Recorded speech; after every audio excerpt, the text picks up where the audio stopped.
What up, homies? Sorry, that stream starting process took a little bit longer than expected because I remembered I looked over and I was completely out of water, so I had to immediately rectify that situation. So here we are. Anyway, we're we're configuring our setup. We're making sure that we have the right alignment going on. We've got Knight of the Realm in the chat. He's hanging. Hope everybody's having an epic morning slash wherever you are. I don't know, adjust the time yourself. I woke up way earlier than expected. Well, not really way earlier. I set an alarm. I just woke up an hour earlier than that alarm. So, I can be bright and early today.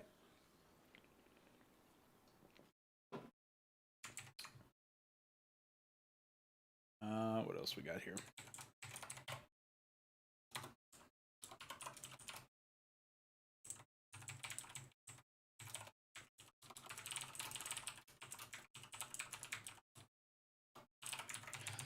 I've started doing some.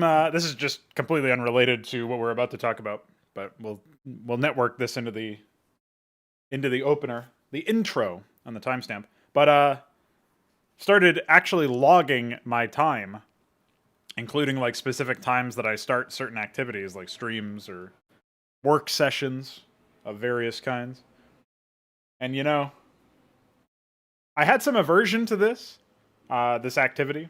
It's something that everybody who's like even remotely productive tends to recommend.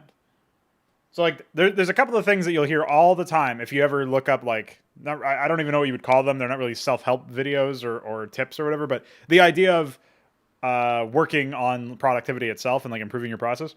Everybody always comes up with the same couple of things. The first thing is that they say is to like every night draft a plan for the next day. And then when you get up the next day, start working on that plan. Like, so if you have written down, like, work on this map, work on this concept, work on like basically a list of things, then you just like decide. I mean, you can be as stringent with this as possible where you have like a set schedule where you already know what time you're going to be working on this stuff. Or you can say, all right, what do I feel like of this list doing right now?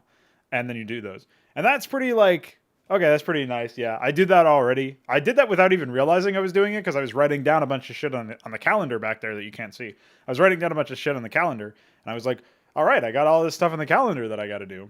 Let's just check these off one by one until they're all done, and try to check as many of them off per day as I can. And that was basically the same thing.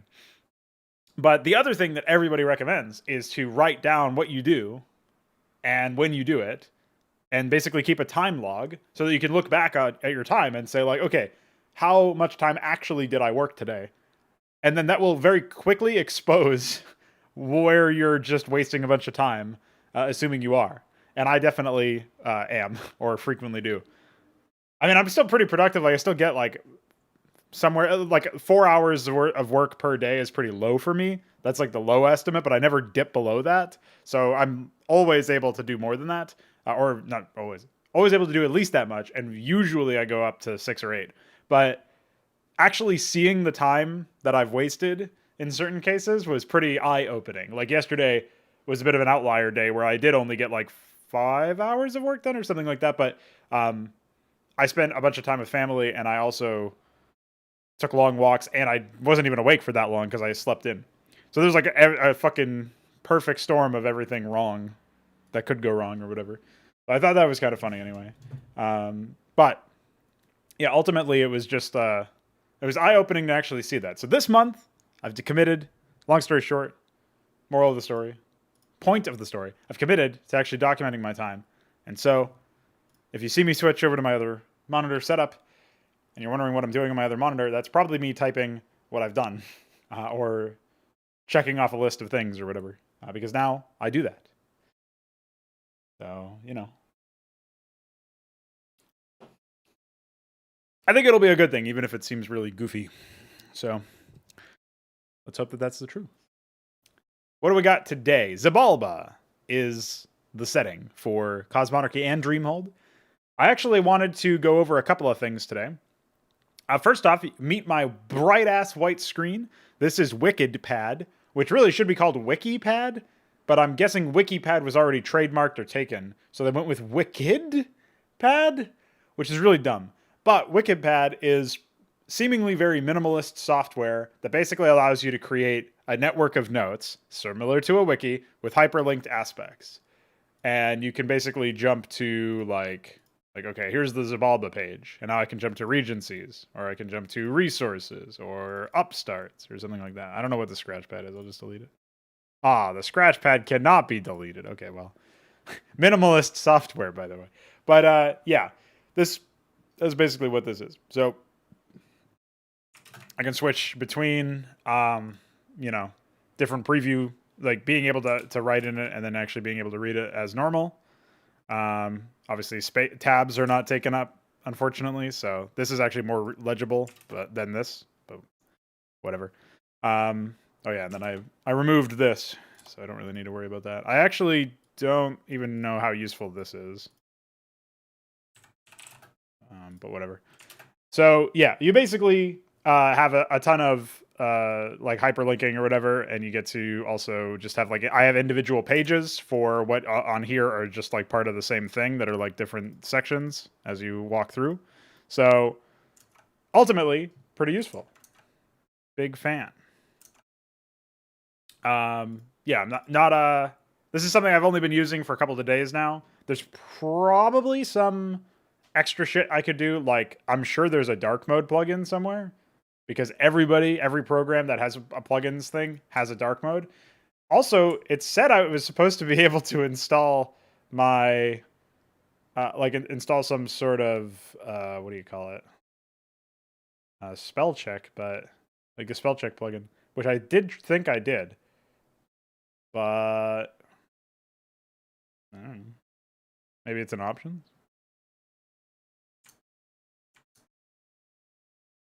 Apparently, clicking options crashed the program or something. Hello? What the fuck? You can see it's not focused. It's not in focus. Well, minimalist software, by the way. That's always a good one.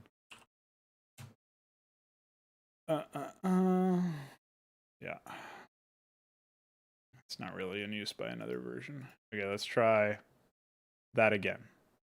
There we go. Okay. Yeah, is there plugin options?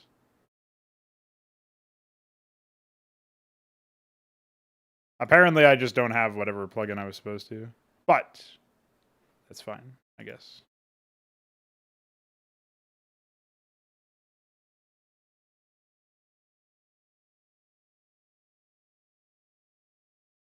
It looks like you can configure some miscellaneous stuff here. I don't see anything for there's editor colors, but I don't see any sort of theme import or anything. Is there a background? There is a background.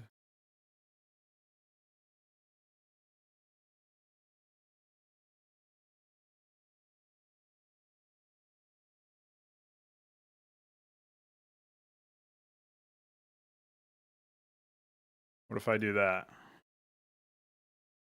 That's not very useful for everything else. And then obviously if I switch over here, it just goes back to white. So I don't know if that's really that helpful. But, you know. We gave it a shot. Okay. Anyway, not that important. There's probably like a ton of other alternatives or potential tools that do that better or something. But that's what I found, and that seems to be working. Even if I would prefer a dark mode. Anyway. Question of what we are going to be doing today. I guess we'll use this scratch pad since we literally can't delete it. This is what we are doing today. So 2 AUG 2021. First, I'll say what I did on 1 AUG 2021, which was I updated Rhazellium and Oros concepts. I worked on glossary. I did defining trait standardization. So that's what I did there. And now on 2AUG, I will do Rhazellium infighting info. Well, I guess we could just do relations. Okay. And then I also wanted to do upstart mechanic deep dive. Getting more information about how upstarts are going to interact with the broader gameplay. And then, or in addition to these two, it's just a coincidence that so far I've got 3 things for each day. I was originally supposed to do upstarts yesterday too, but I just didn't get around to it. I also want to more info on game flow plus relationship between RTS and action game flow. Okay. So I will say that so far, based on Veek 7's work on networking and our deep dive on that, it seems like it will be possible, and this was really never massively in question, but we've confirmed, more or less, that it will be possible to implement networking that allows for both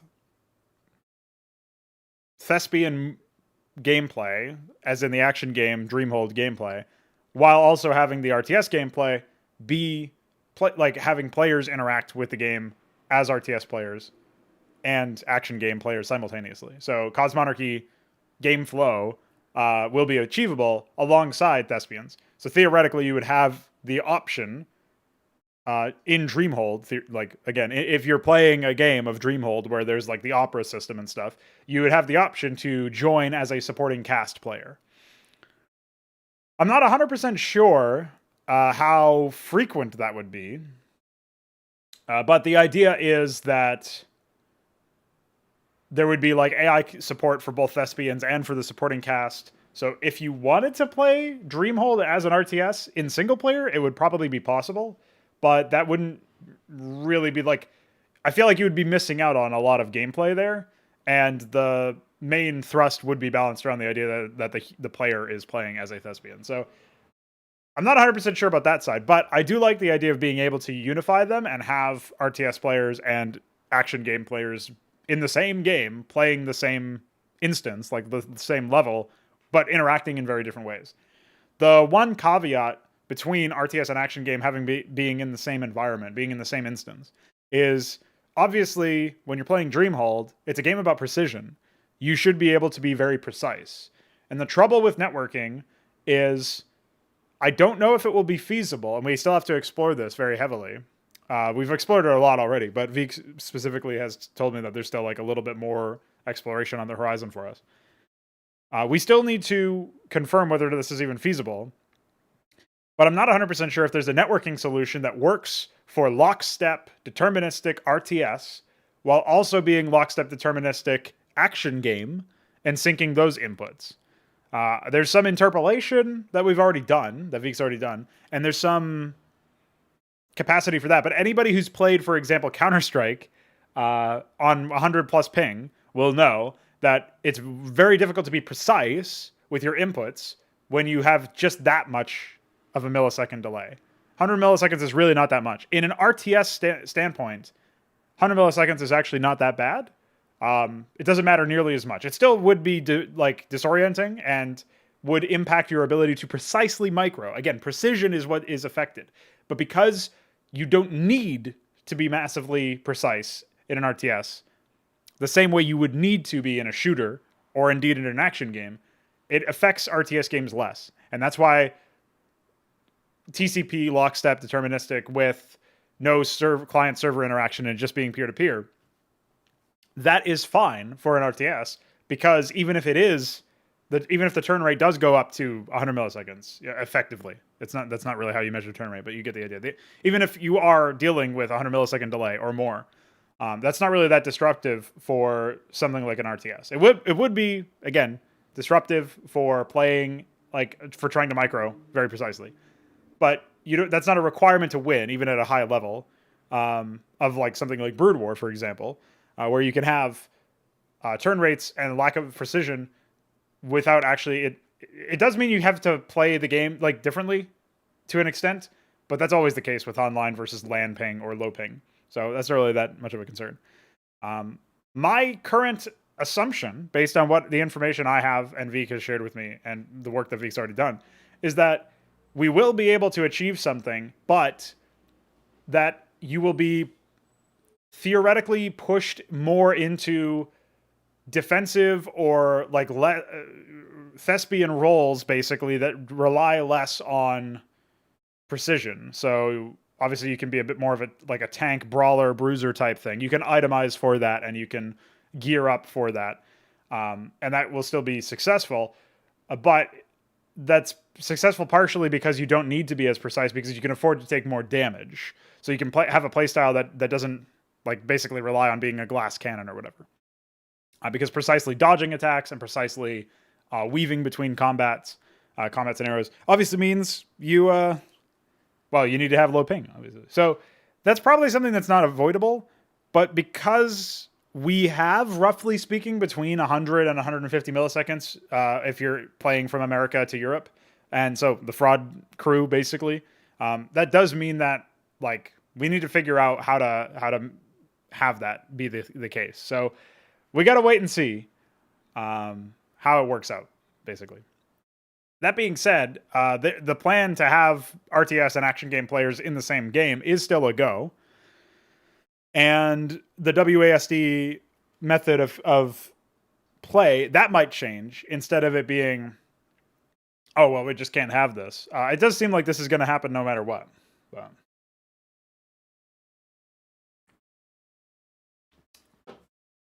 we'll get there.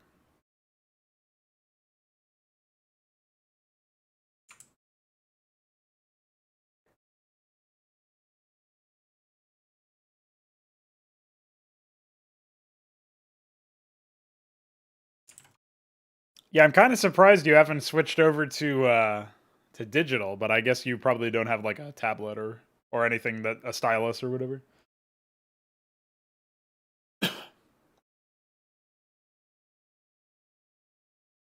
I know some people will have a tablet that plugs into their computer, that way they can see Photoshop on their computer monitor as like another view while they draw. So they'll be like focused on the tablet while they draw, and then they'll like take a step back to look at the one on their computer monitor or whatever. That seems like a pretty reasonable workflow overall. But obviously that's a bit difficult to come by. It's not like the tablets just rain from the sky. Certainly not good ones.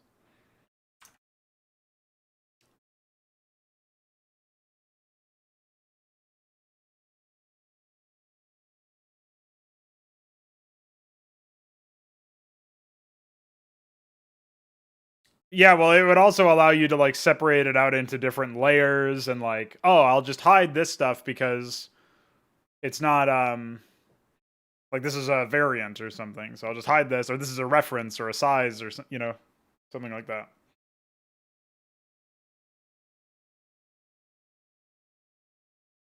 Yeah.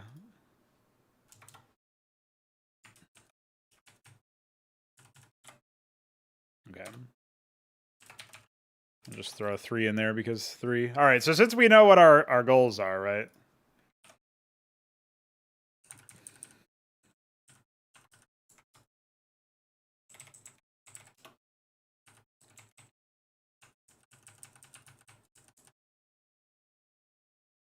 I actually don't really know what I should do for formatting at a glance. Just do that, I guess. Just rebold whatever is the current day. Okay. So I wanted to briefly touch on the Rhazellium and their capacity for infighting and the relations. I know that they... Oh, yes, the Cerasil line over here.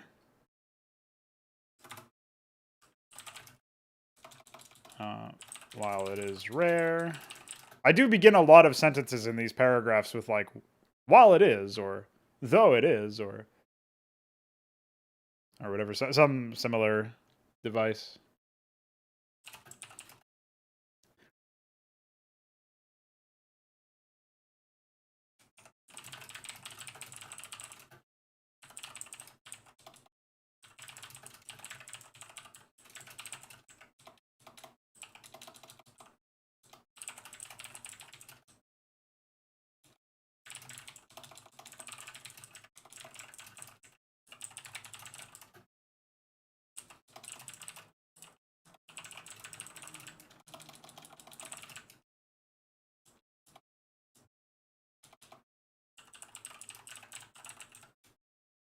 owned.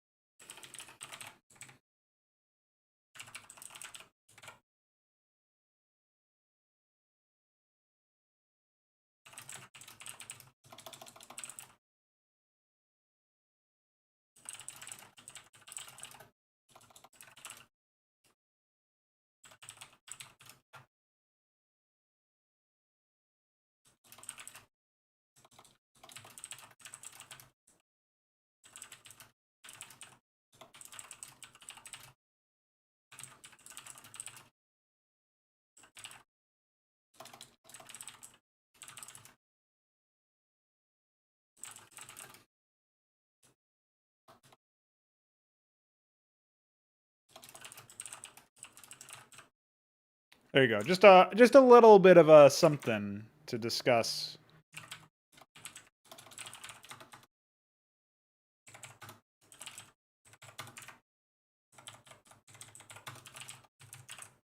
That sort of stuff.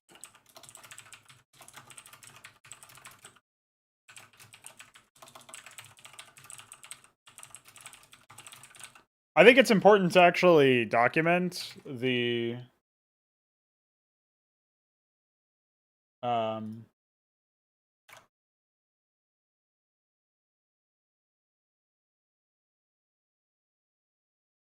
so it's important to actually document why a what would you call it? Like why a race or a regency would fight amongst itself if it's not plainly obvious why it would. And probably even if it is, like, somebody can imagine a pretty easy way. That would still be worth documenting, in my opinion.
Alexander, aka Knight of the Realm, has been doing some concept work for. I mean, guy was doing concept work for some of the Zerg stuff back when it was still before we had come up with things like the Orlithrei, for example. But pretty nice to have a concept artist at the ready for this sort of thing.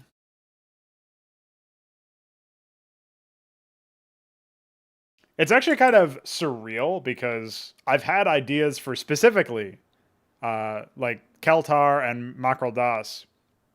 To a lesser extent, I would guess I guess I've had ideas for Nadarasatha visually. But for sure, Keltar and Makroldas, I've had those ideas in my head for years. And to see them begin to take shape on, even if it is just concept art right now and not like a 3D model or a sprite or whatever, still pretty fucking cool. Still pretty banging.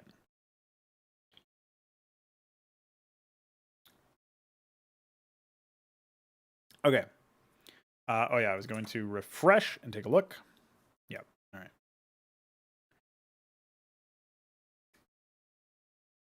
So if you missed this yesterday, one of the things that I did was I added this glossary where I actually document what all of these different gameplay terms that are going to be used as defining traits actually mean for a regency, and these will help to build some sort of conception and some model of how the regencies are going to play.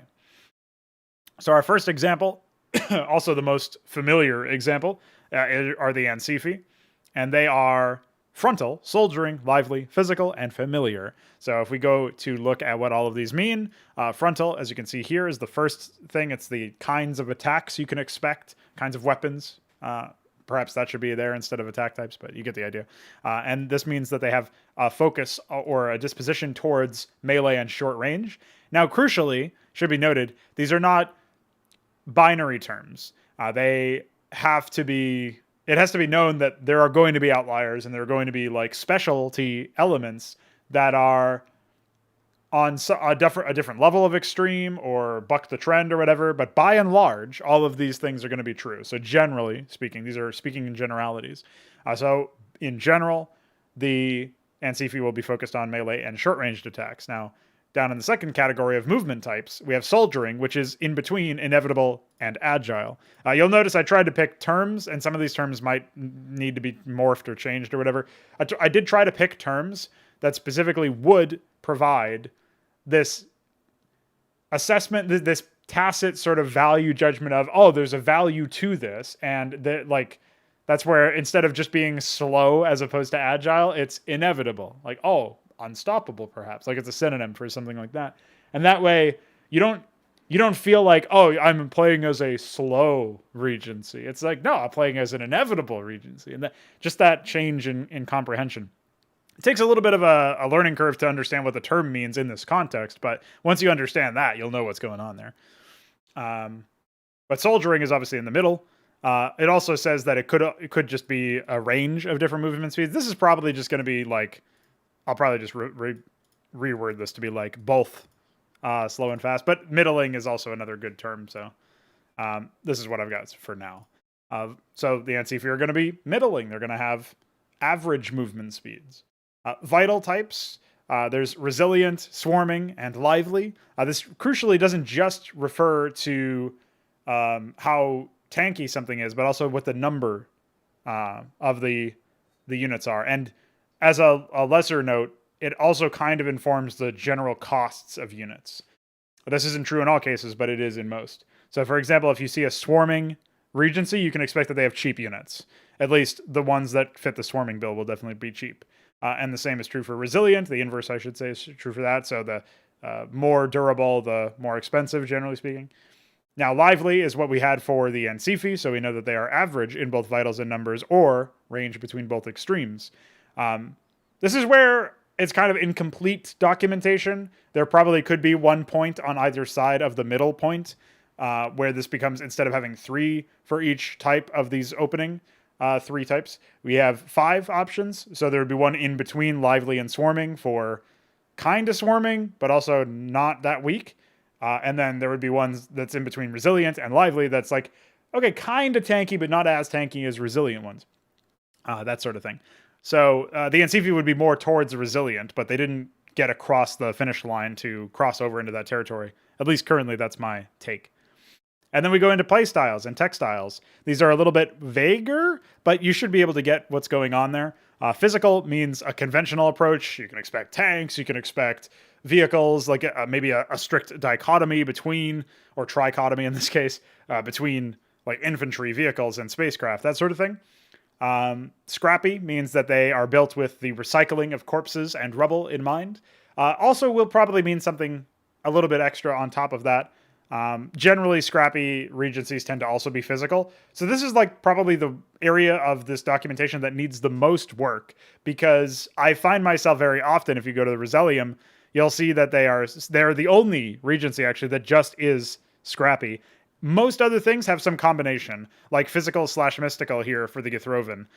And a lot of, being as a lot of regencies need, they are like, physical seems to be a very consistent one that comes up anyway.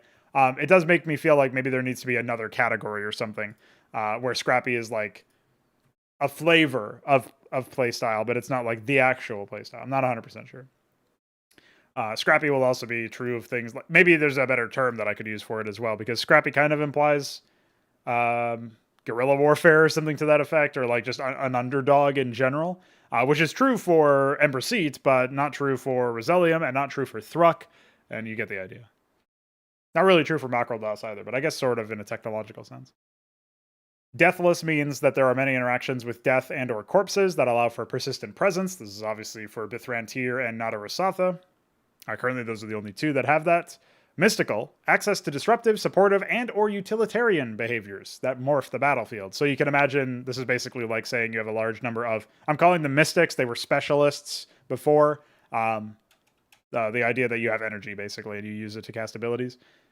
Controlling means that you convert hostiles to allies via dominating behaviors. This could also be a mystic that ends up being controlling, like somebody with energy, like a Mind Tyrant, for example.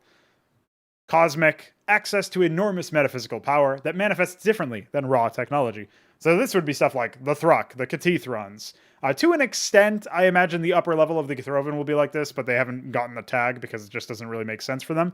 Psychora, another cosmic regency. So these are the kinds of examples there. For controlling, if you wanted examples, the Solar Throne, Orlithrei, Gadamemter. Those are pretty good starters. Mystical, obviously we saw Githrovan earlier. Mackerel DOS are mystical. I would say, looking through this list, Nadarasatha are definitely mystical. Bithrantir to a certain extent. I would say Psychora as well. I think they have that same thing. And then obviously Kolopoazos are mystical and cosmic in that sense. So, there you go. We jump into textiles, which is the last one. Familiar means conventional technology without many surprises. That would be like Ansifi. That would be like if Terrans were here, they would have conventional technology, that sort of thing. Imperious is like highly advanced, barely recognizable technology. Obviously, like Githrovan, Solar Throne. The more you go, the more cases of this exist. Probably Oros, to an extent at least. The Bithrantir, probably Nadarasatha as well. Then there's biological, which are living, breathing, organic weapons of war. That's Gadamemter, that's Orlithrei, that's, to an extent, it's actually not really Thruck, because I didn't use it for them, because they're inorganic. But it's kind of like the idea there, anyway.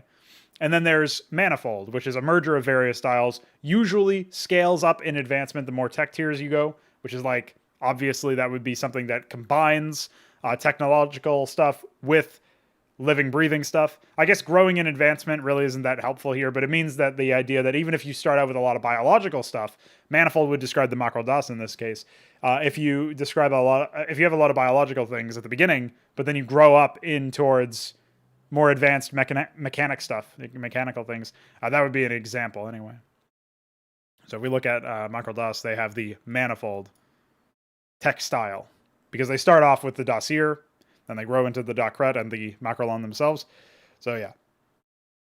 There you go. Pretty useful anyway, because now we can basically look at any, I'll just pick, if we look to the Orlithrei, for example, we kind of know what these guys, I know what these guys are going to be like anyway, and I do need to expand their written explanation. But this is like a case where it actually can be even more useful, because, okay, we don't actually have that much information in this, because the paragraph format, these guys were not adopted to it yet.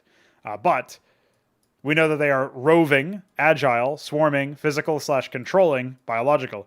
Okay, so now if we go back to the glossary, roving is both short and long range attacks, so they've got a nice variety in that sense. Agile means generally faster movement speeds. Okay, we're thinking they're going to have some melee, some ranged, some long range artillery, and generally speaking, they'll be characterized by faster movement speeds. We're starting to get an idea of what their military is like. When we go to Vital, they've got lively. In this case, it'll be a range of both extremes. They're going to have some real swarming. Oh, no, they were swarming, actually. They'll be a little bit in between swarming and lively. This is another case where, because I don't have the right...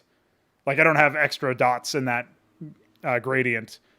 I don't have all of the things there. But you get the idea. There's going to be a nice mix of some mid-table vital units, especially as you get further up the tech tree. But they'll be characterized by higher numbers, and they'll generally be cheap/easy to reinforce.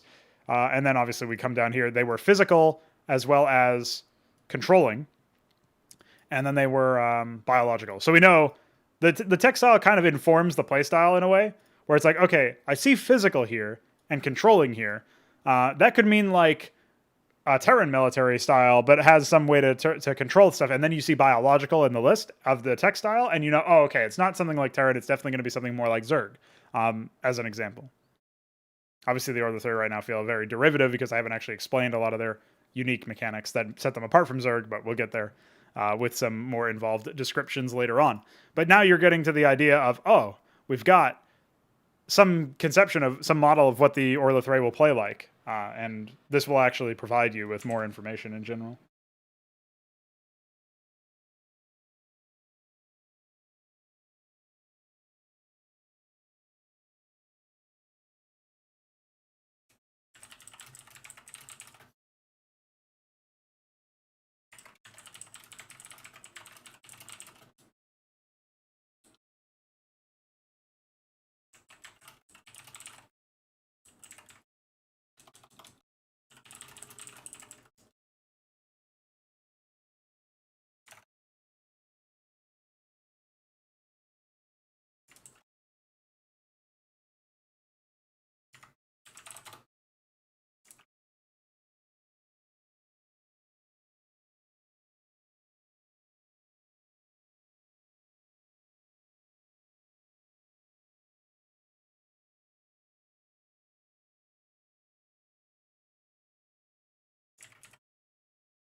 What's up, James?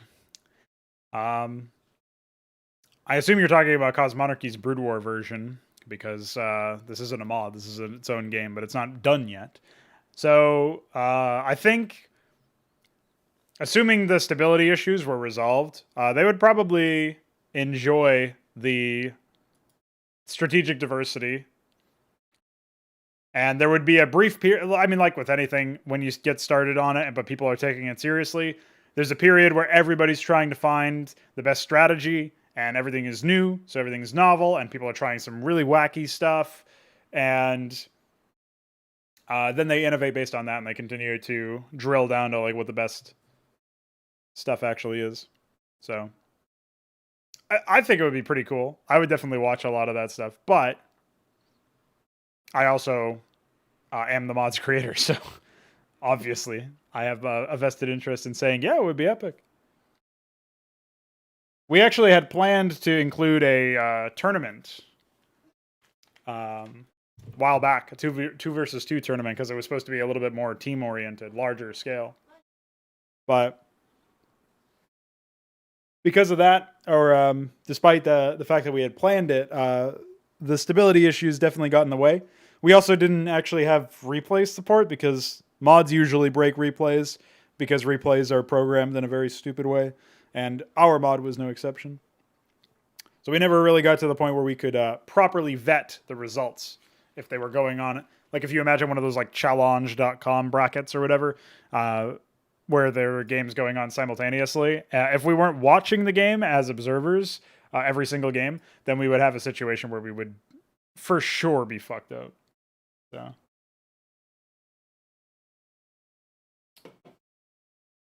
So yeah, there you go. That's my take, I guess. It's not possible to mod StarCraft. Well, it's possible to mod StarCraft 2, but you get your BattleNet account banned, and you get a lot of other stupid shit happens.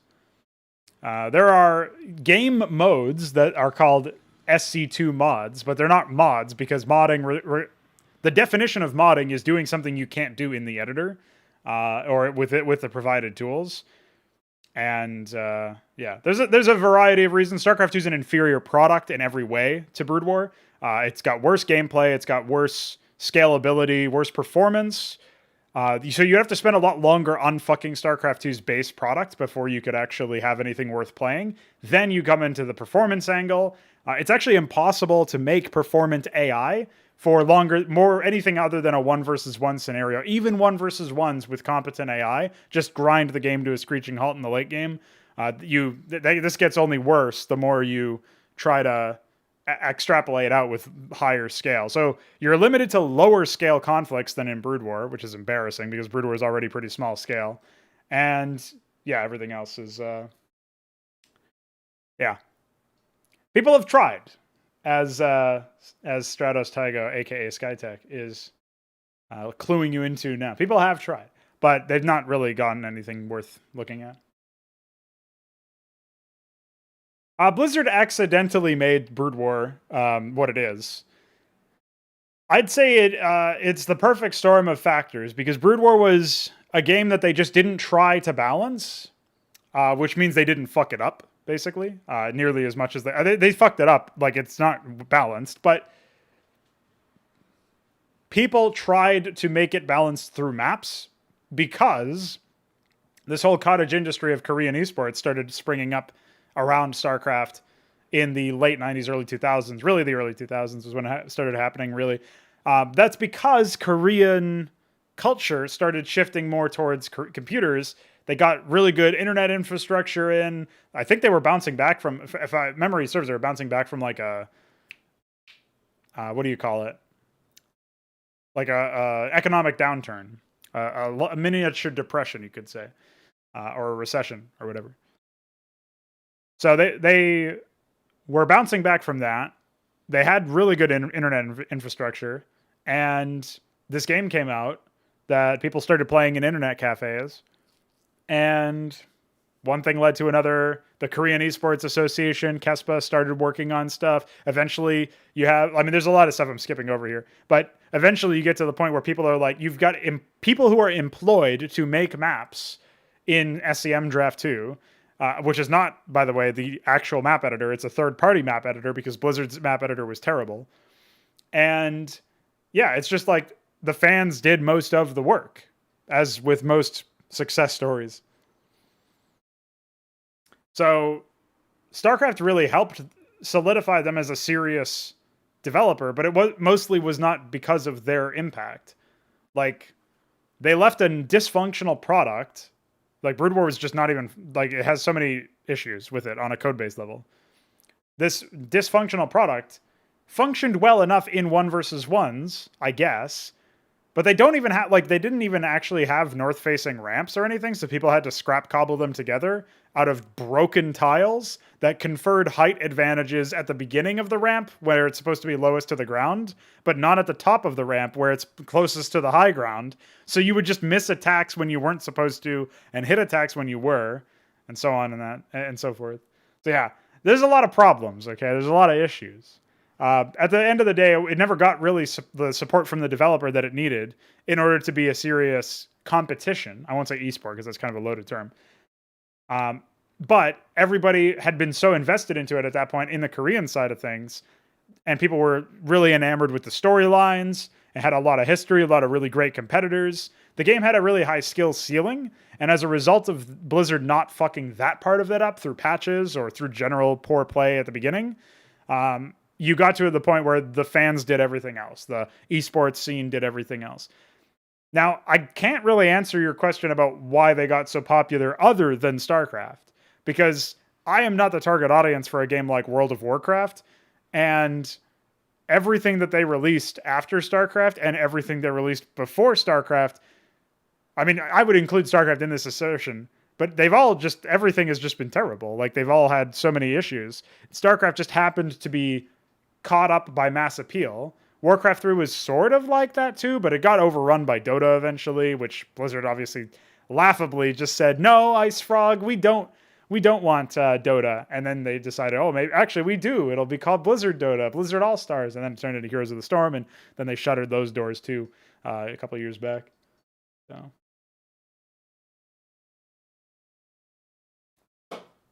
What's up, Folka? Can you believe this guy's father was a Korean thief? Not that he was of Korean descent, but he was thieving Korea.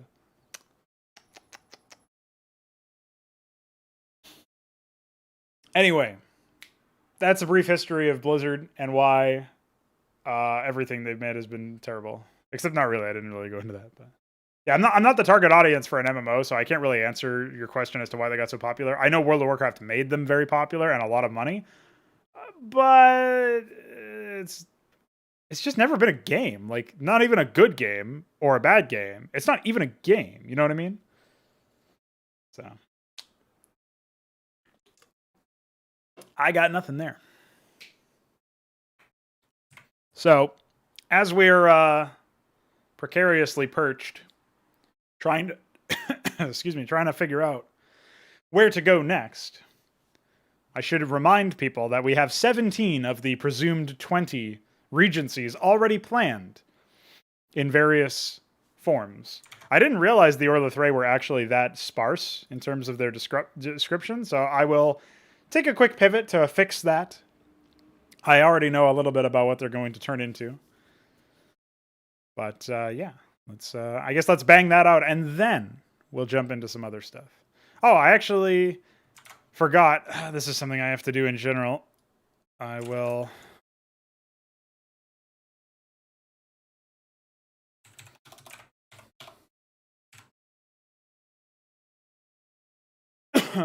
yes.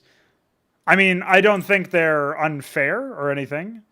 I think everything that would be constituted or covered by my standards, I think everything there would be very doable, even by an indie team, which is where I get to put my money where my mouth is, so to speak, because I'm literally part of an indie team at this point, making a product. So pretty soon we'll find out if I'm right. But yes, I would agree with the general point that I am, that I possess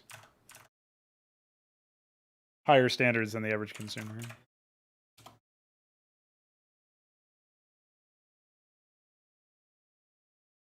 Actually, I don't believe that having higher standards in gaming specifically leads to a greater appreciation or a more fulfilled experience. And I will explain why, because that might seem like a hot take. In any other industry, books, movies, even TV shows, music, etc., learning about the process that it takes to create something, and learning the standards and why those standards exist, and then forming your own standards of quality, and figuring out like even the concept of objective discussion and having like a criteria that's consistent across all products, and then saying like, okay, based on this criteria that I will explain when in discussions with other people so that they can also come to the same conclusions based on those criteria, or tell me why they think that I'm wrong despite understanding the criteria, all that stuff. You can't even like without even getting into that. When you get into the point where you are able to do all of that stuff, learning all that information, doing all that research, having all those experiences, trying it out yourself, or just learning from people who do, maybe you don't have any interest in making games yourself, but you sit here and you listen to a stream where a guy is in the middle of making some concepts and talks about at you or about this kind of shit while you're listening. Even if you're just a consumer, like the average consumer, and you integrate this information into your oeuvre, that will improve your appreciation for those products. That'll improve your appreciation for books or for movies. You'll learn about what the director of your favorite film thinks, and then you'll learn like, oh, his inspiration was this. Maybe I'll go look at that, and then you get to like get all of this information, all this networking. You figure it all out, and you start to really increase your understanding of the medium, and that will increase your appreciation for the really good elements of it. That's like really the thrust of elitism in and of itself, to be honest, is it's not like looking down on bad products. I mean, it is, but that's not the main point. The point is looking down on them because they failed to achieve what they could, and then comparing and contrasting those to superior products that you think did achieve what they set out to do. And maybe there are still flaws in them. I mean, odds are there are, because nothing's perfect. But the flaws there can still be discussed and, in a way, enhance the overall experience because... or the experience of discussing it anyway, because if it was completely perfect and there was no presumed way to improve, then suddenly, oh, well, we can't live up to that, like, or we have to just try to meet that standard. We can't even exceed it. So there's always that pursuit of additional quality. In games, there's nothing good. There's literally no good game. I'm sorry to fucking destroy everybody's dreams here, but there is literally no good game. I have played so many games, especially recently, where all I'm looking for, I'm not looking for like really good story. I'm not looking for like serious character development or stuff that would actually take some degree of non-game expertise to do well, where you need to research stories and how they're told and characters and all this shit and plots. You need to research all that stuff and understand it. And that's not intrinsic to a video game. So that would be extra work on top of learning how to master the craft of being a video game developer and designer. So I wouldn't expect that anyway. And that's not even what I'm looking for. I'm just looking for a reasonable experience where I can enjoy myself playing a game. But that never happens. It's always like the game doesn't perform very well despite my top of the line hardware and just glitches all the time and has some really obvious issues that makes it look like they didn't even fucking test it. Wow. Oh, here's another one. If the game just came out, well, you better delay it for like at least 6 months in terms of your purchase as a consumer, because why the fuck would you want to play a game that just came out? It's not finished yet, even though it came out. It's going to be finished in a year. Check back in a year. Hopefully it'll be on sale then. It's like ridiculous fucking practice. Then you get the idea of the game just randomly interrupting the gameplay. Oh, here's a great example. The Ascent is actually an example of a game that I just tried yesterday and has so many of these problems, it's not even fucking funny. It just came out recently. Check. Not fucking finished, blatant errors and issues everywhere, horrible performance hitches in the middle of gameplay, also in the middle of gameplay, uninterruptible, unskippable tips that you have to hold your spacebar in order to skip for like at least 3 seconds, dude. So every single time they want to tutorialize a new mechanic, instead of doing it organically, they just tip your screen, not in a way that's subtle and can be ignored or skipped with some other dismissive button push, in the middle of combat while you're being attacked and can't respond. Classic. Yeah, a lot of testing and effort went into that. Okay, so this is just one example, Pronogo. Come on, there's got to be good games out there, right? Well, I'm sorry, I've literally played like thousands of games by this point, and none of them are good. The closest you get is like, okay, this game has a lot of potential, but why the fuck is that the best that can be done? I mean, it's not the best that can be done, but why is that the best that has been done? You get the idea. Okay, so hopefully that was a reasonable rant to go on when you asked me about a more fulfilling experience in gaming. I actually think that until there are really good counter examples of terrible, like, examples of really good games that buck all of the trends, that don't have all the stupid shit, that drag every game down, then you get to the point where you can say, yes, building a lot of really good standards, understanding what makes a game good, like the mechanics of what makes it enjoyable, all of those will lead to more fulfilled experiences. Unfortunately, I can only recommend the path of the crow pill, where you actually do understand all of this stuff and you learn and you practice and you figure out like, oh, let's discover what makes good games. The only way that that's in any way something that you should pursue is if you yourself are trying to develop games.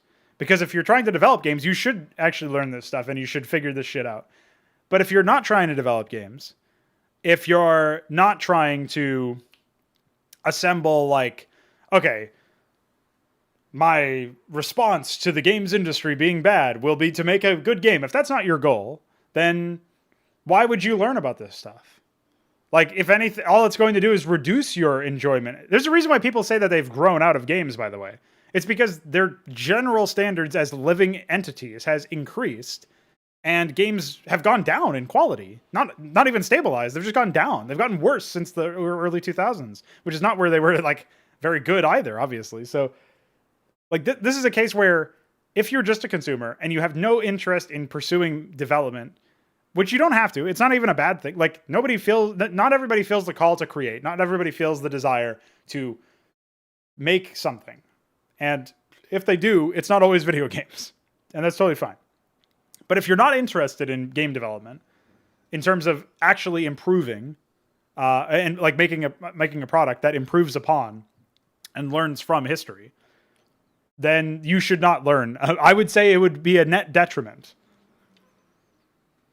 to learn all of these things, because all they're going to do are open your eyes as to where every game fails, and that's no good, man. That's just depressing. Well, I haven't played most of those games that you just gave me, James, but Counter-Strike is not a good game. The original Counter-Strike is just a mod. It has a lot of really obvious broken issues with its visuals, and I'm not talking about like the quality of them or like the fact that they're low resolution. I'm talking about the fact that they're just broken. It has fundamental issues with game pacing. It never solidified what its actual like rules were even supposed to be designed for. All of the maps are universally terrible. So on and so forth. So no, it's not a good game. And if you're talking about the more recent ones, well, those are even worse. So no. And yeah, Folka, I figured like that's what I was saying is like there's no shame or whatever in not being interested in game design from the perspective of trying to become a designer. However, to get at some other... No. So to get at something else that you mentioned, there's like a deeper essence to your question, which is, should consumers of any kind of product appreciate, like, should they learn about what makes that product, like what makes it work, and then use that, like, will that lead to more fulfillment? Again, I think it will lead to more fulfillment in every industry other than games. I'm promising the idea that we'll get to the point where I can comfortably say, hey, we got good games because I fucking made them. And unfortunately, I had to be the one to make them. But hey, fortunately, I made them. Like, that's what I hope to be able to say in like 6 months or a year or whatever. But where was I going with that? Oh, right now, learning about games is bound to make you dissatisfied with all of the gaming experiences you have. So it's kind of like, do you want to improve your standards, improve your understanding and knowledge base and wisdom in this field, knowing that the trade-off is you will not find any experience in the gaming industry particularly compelling. There will always be a bunch of asterisks next to any enjoyable experience you have. I'm not saying I don't enjoy my time with games, but I do have to play them with other people, basically, because if I don't play them with other people, there's no value, right? So that's where, like, playing anything with friends is like infinitely more entertaining than playing it solo. I have no single player experiences anymore because all of the games are terrible. So the best thing that I can get is, like, I'll do some shit in Aim Lab or whatever, and that's like a mini game, like precision, like improving thing. That's not a game thing in the conventional sense.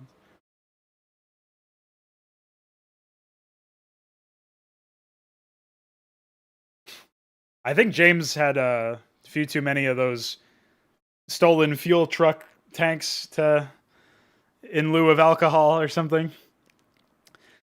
I think I was thinking I should probably actually try to use Unity just as, like, exploration a little bit further of what its shortcomings are. But I read the license agreement a while ago, and it's just so scummy, so...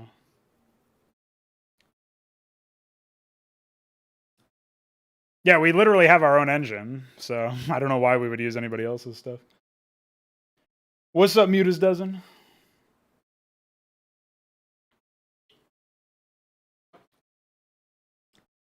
So yeah, I'm not saying you should just drool and enjoy the game. I actually think the upside to, if enough consumers realized what the shortcomings of games were, then they would not buy any of the games that are released these days in such a sufficient quantity that the developers would be forced to innovate and improve.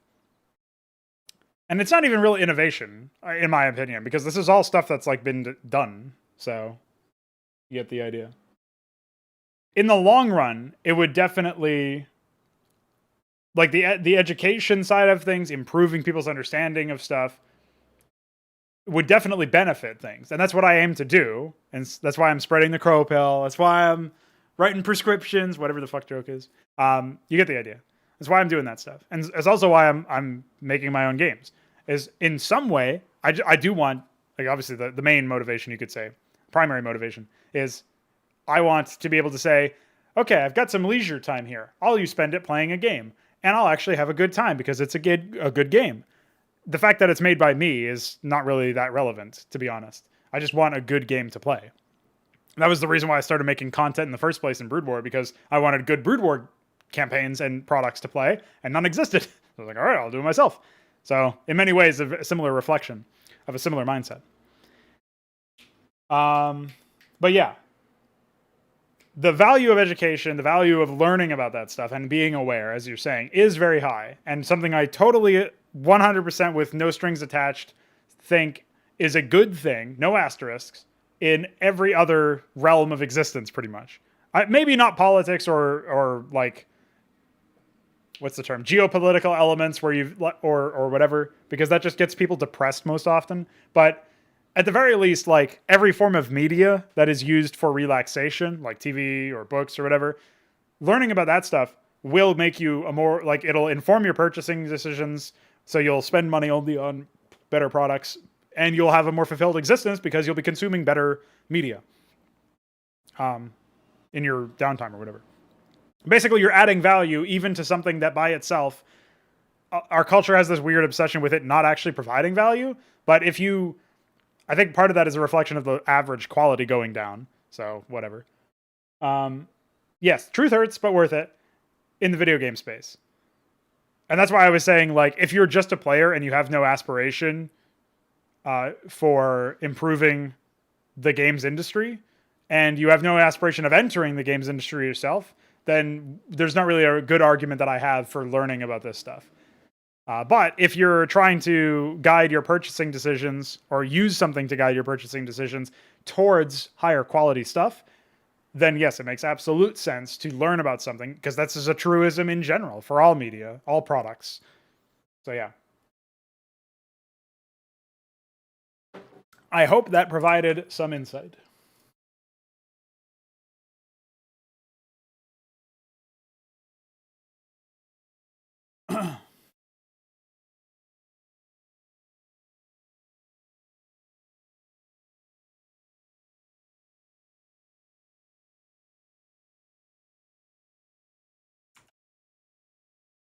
What is this?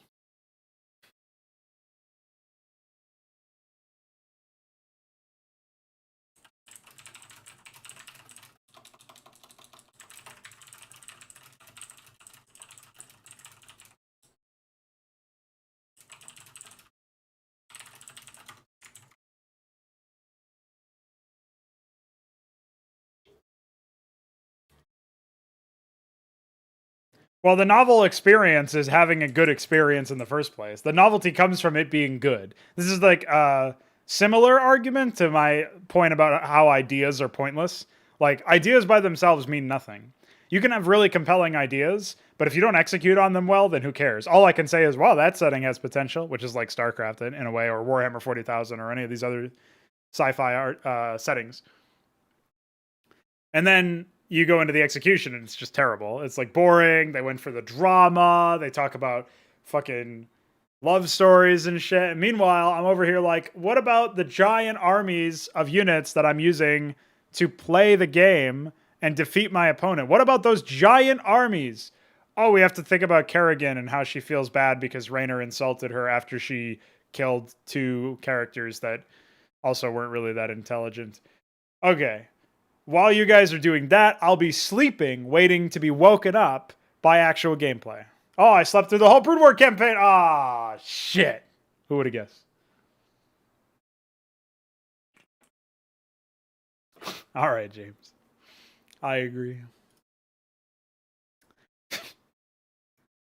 All right, let's go back to somewhat related to being on task here. Yeah, I wouldn't be turned off by the novelty, the non-novelty of my own games in terms of their setting. In fact, I mean, the novelty, the novel experience that I get out of developing the game is like exploring this new concept and trying to tell stories.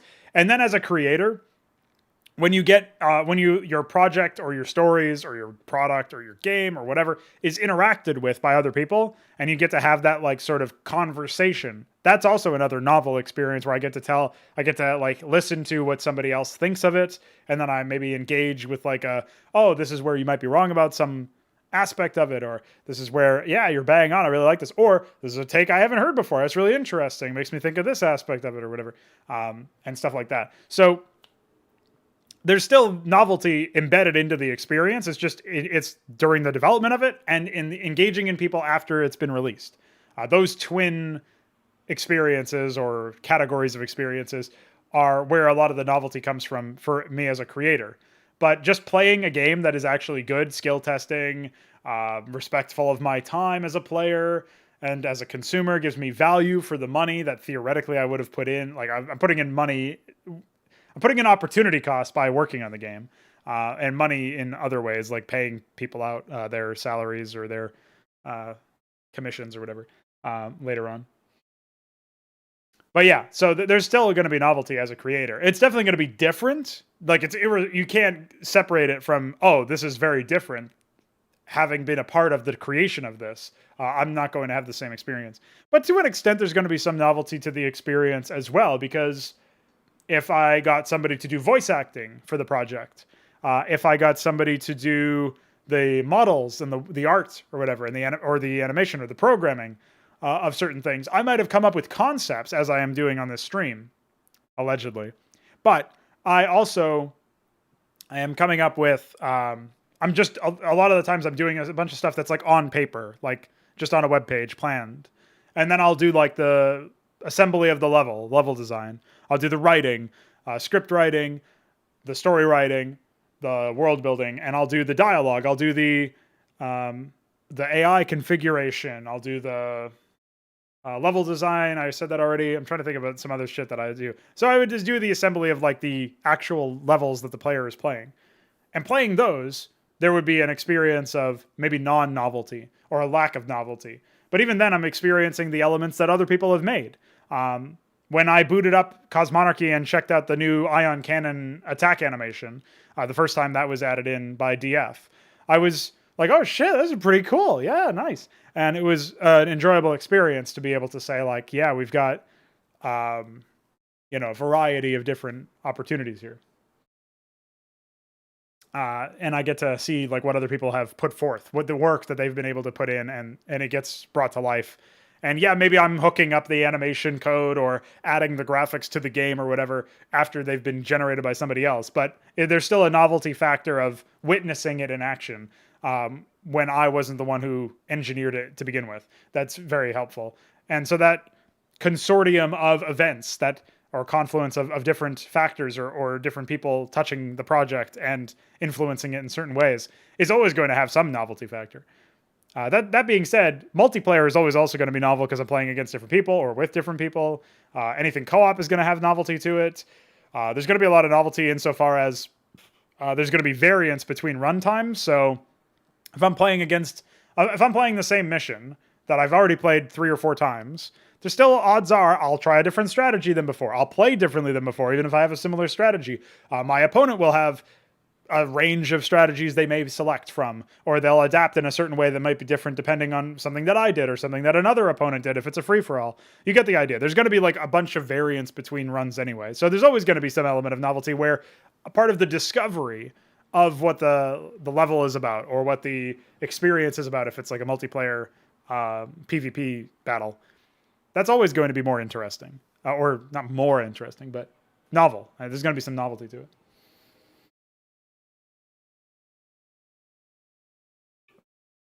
Yeah. So once you publicate something, right, you send it out there. There's that element of like people use this when people have like they take years to write books or whatever. People are like, oh, you were pregnant for 3 years. I can't believe it. Like they use that as like a sort of analogy to how it feels, where you've just been carrying this concept for a long time and you finally get it out into the world and then you wait for the response. That sort of thing definitely has some kernel of truth to it. So, would agree.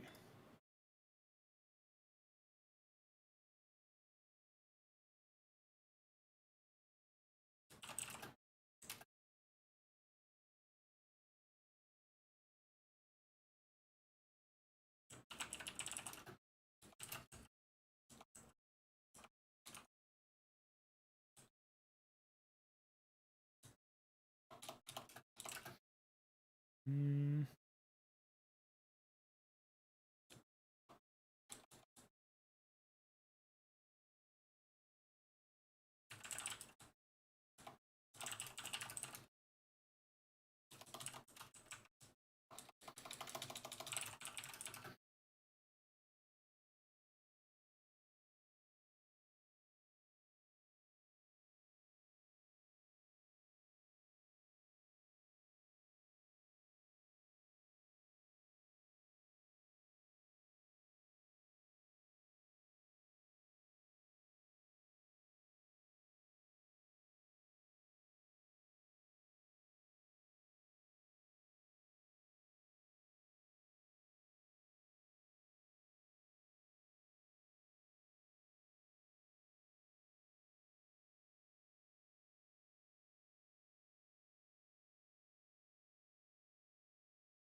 Now, when I was a kid, I mostly didn't have standards. I was inspired a lot by the Halo franchise as well as StarCraft itself. It took me a while to come to terms with the fact that a game that I had spent years and years modding and making content for had bad, like low quality stuff. But I think the reason it took so long was because I was still a kid and had little to do with like. I don't think there was like some cognitive dissonance that was stemming from the fact that I was looking at it and saying, fuck, I really want this to be good because of all of the effort that I've put into making content for it. Um, when people presented arguments I didn't have a comeback to, I had to adopt the position of, oh, is it actually bad? Who would have guessed? So yeah.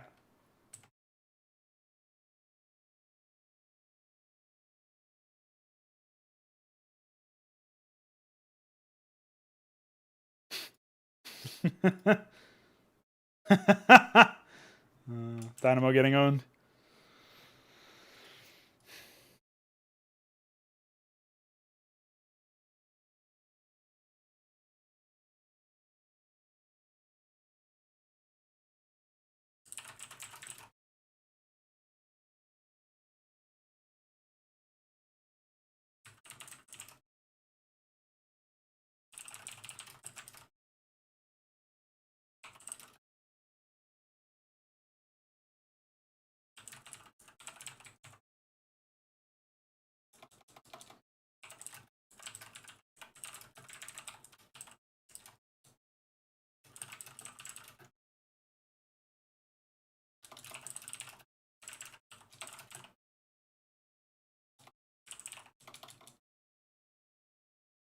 Mm.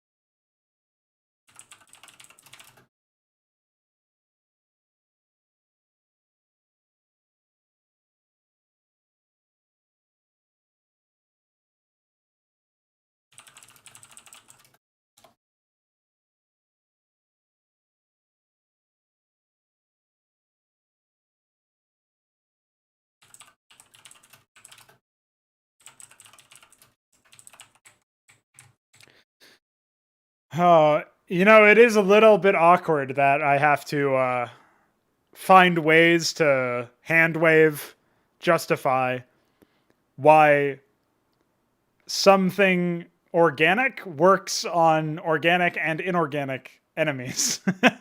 um, that's the luxury I have as a soft sci-fi writer is I'm not attempting to justify any of this really. It's just I establish it and say it.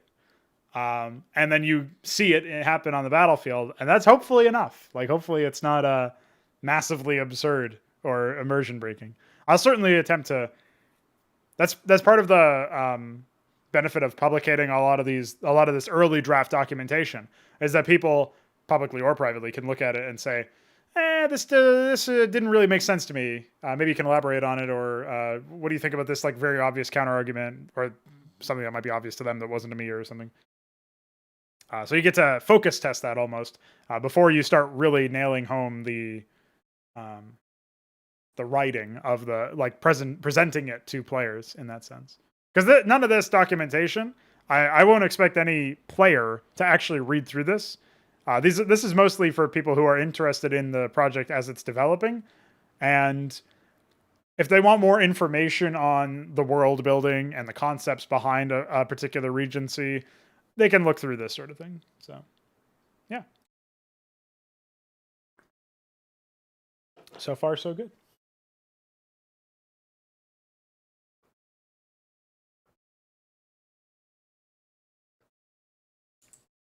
Oops. Owned.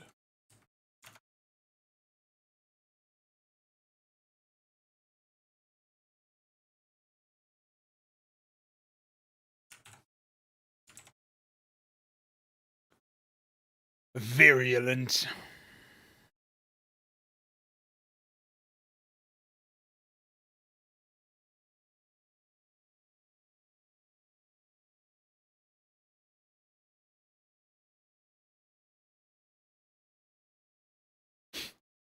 Some nice sound effects from outside.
I really do wish I had spell check here because I probably have a ton of typos that I have to go through and fix.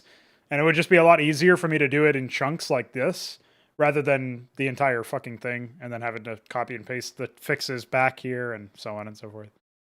That's the one downside to using this WickedPad software and a separate file for the website. But it's not something that I can really. I don't imagine it would be reasonable to try to fix.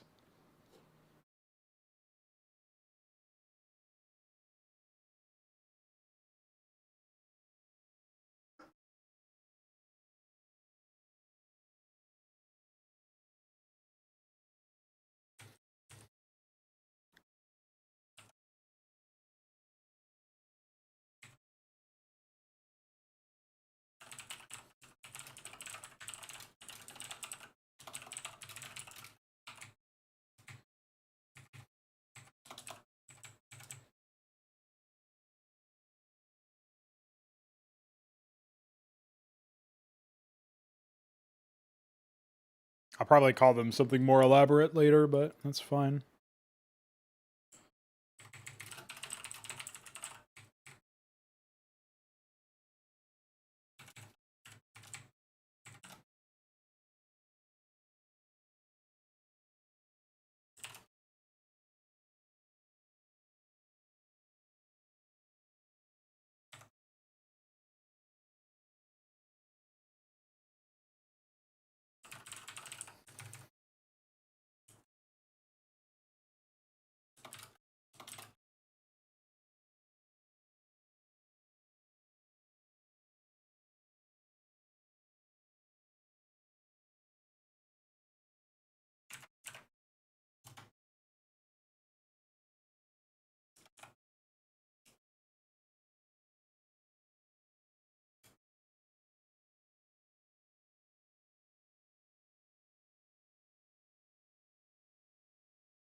I haven't actually decided what I wanted to do with regards to the assimilation process, because it is kind of similar to infestation, but it will also be like the complete. Um, it's similar to Zerg infestation insofar as they are literally integrating them with a greater whole, a hive mind, sort of. I mean, I don't even know if the Orlithrei constitute a hive mind, to be honest. But okay, yeah, you're organizing them into that. However, I don't know. Infestation was always very poorly defined in StarCraft. The Orlithrei are going to be very different from Zerg in that the way that they will specialize is by adding more creatures to an existing creature. So, um, if you can imagine like a biological version of the Archon merging for Protoss, where two Templar merge into one greater supreme being, the Orlithrei are kind of like that, where they'll like take one unit and merge it with another different unit to create a third unique combatant that combines like the best traits of both of its base elements. But it'll literally be like, hey, you have this very slow moving artillery unit. Like, we need that to combine with this fast-ish moving base, and then you get this middle ground moving artillery that's like combining the mobility of its base with the power of the other one. You know, so you get the idea where you're basically combining creatures. So for assimilation, I feel like it would be kind of similar, where they would choose a symbiote to pair. Well, they would choose another creature to pair with the assimilated one that would result in the creation of a combat-ready symbiote, basically. That would also help any assimilated units feel distinct from whatever their original counterparts were. So they won't feel like, oh, it's just an Orlithrei version of the same unit or something, which is going to be pretty helpful from a conceptual standpoint. So I can write that information here now.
One thing that always trips me up about this program is that you actually don't manually save it, which is pretty funny. So I'll Control S all the time, thinking like, oh yeah, I got it. And then nothing changes, of course.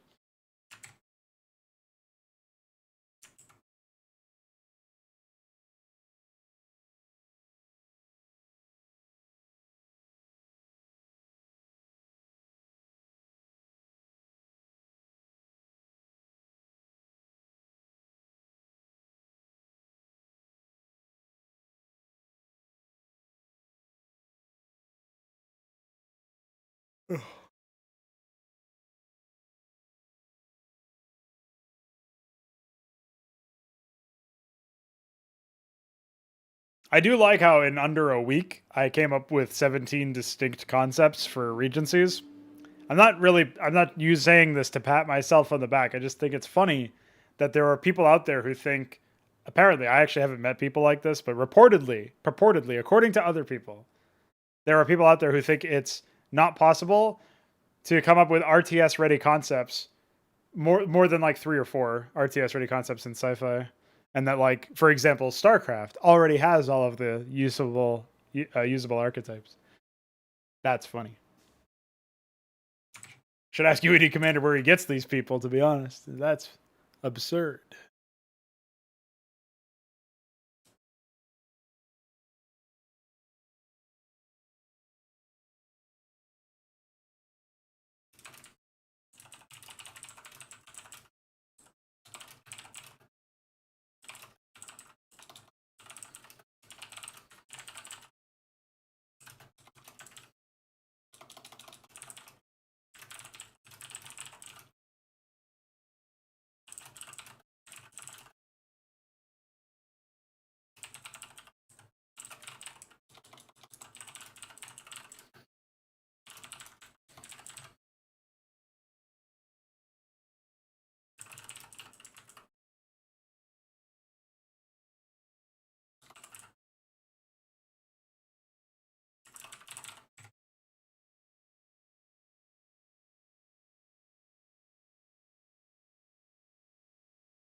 All right, we'll grab this and chuck it in to the Orlithrei section here.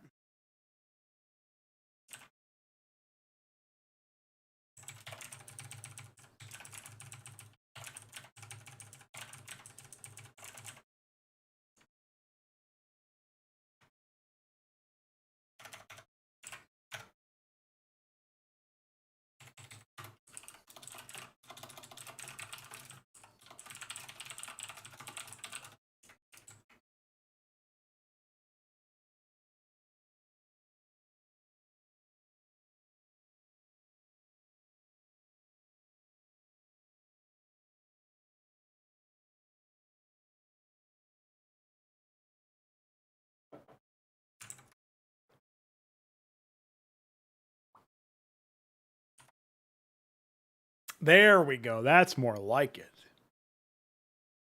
All right. I am going to take a quick break. When I come back, I will move on to either the upstarts or the game flow general documentation. And we'll see if we can get some more verbose, well, more useful explanations of what the gameplay loop is likely to be and what upstarts themselves can contribute to that. So I'll start to basically write out my conception for how the game will begin and where it will go, assuming a multiplayer environment or a similar context where people are starting off in basic ideas. And maybe I'll also write out some ideas for like what I imagine first party campaign content will have that will set it apart from the more conventional melee gameplay. Because obviously that's still a bit of an open question. So yeah, shall return momentarily.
All right, boys, we're back.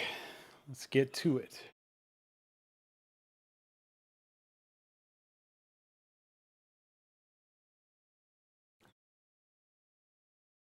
Just going back to the scratch pad, I'll add Orlithrei update. We'll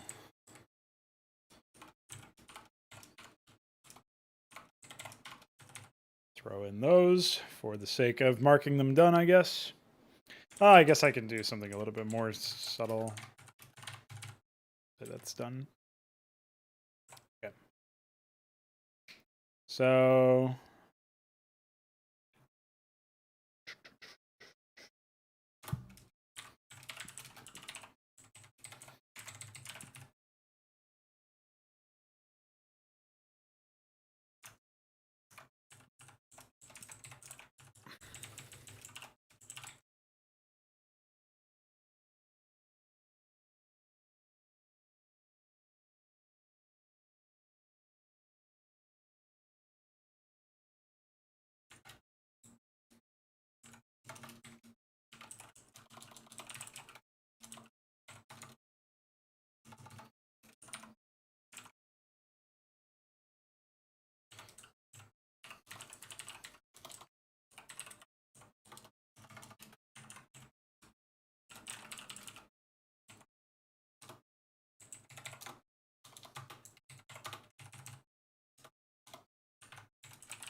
All right, so I've written out some discussion of some documentation behind the core idea of the starting pre-building phase, where based on your player or force value inside the map, you will have a variety of options to start with.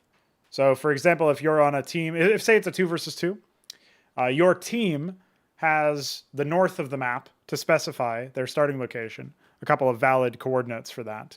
And that would basically be like if we opened up a map, say we open up, I'm trying to think, I guess we'll use Beothal's submission as this, or not submission, his melee map. You would be able to pick from these top 4 start locations and say like, okay, I want this spawn. Maybe there would be like 1.5 to 2 times the number of potential valid start locations.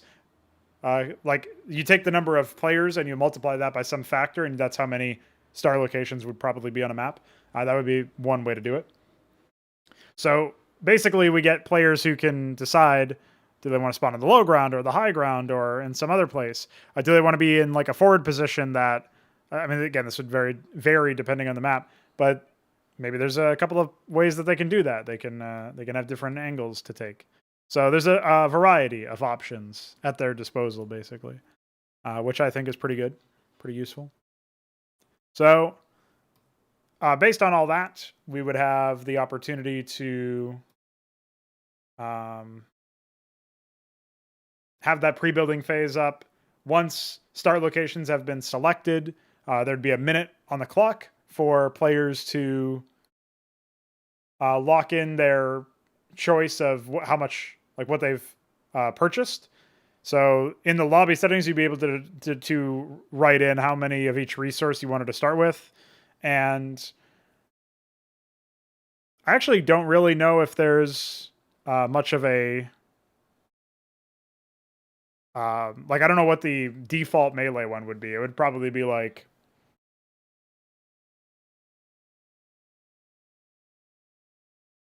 I don't know, it would probably be 100 or something, you know, very basic, if I had to guess.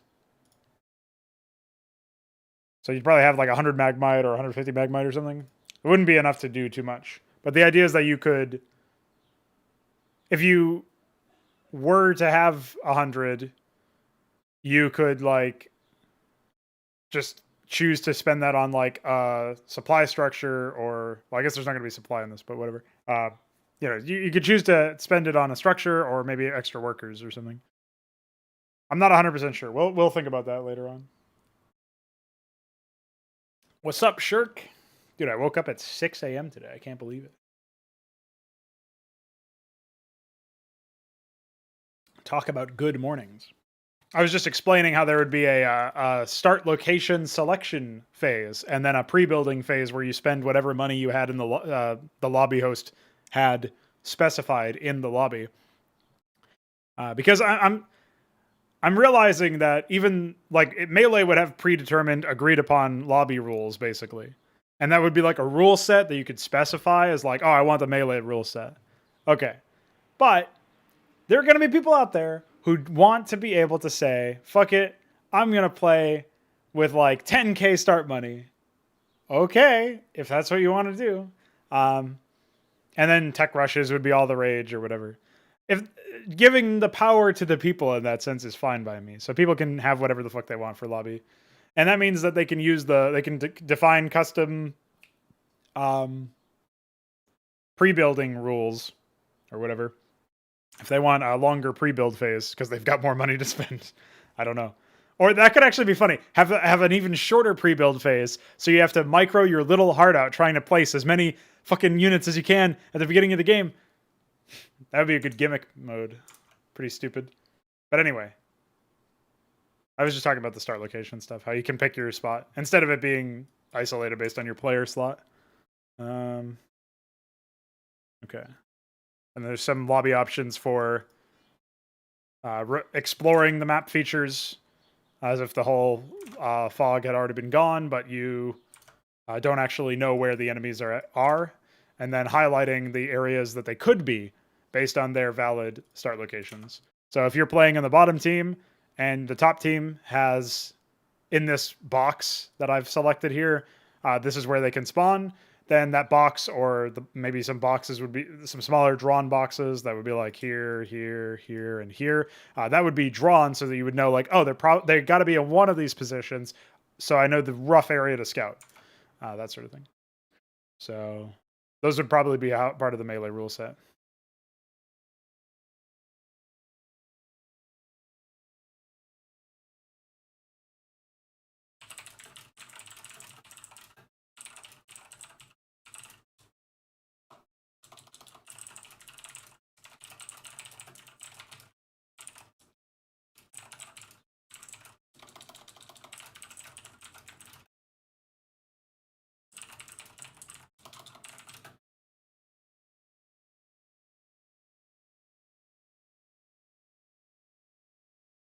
Yeah, dude, we get to really be epic now.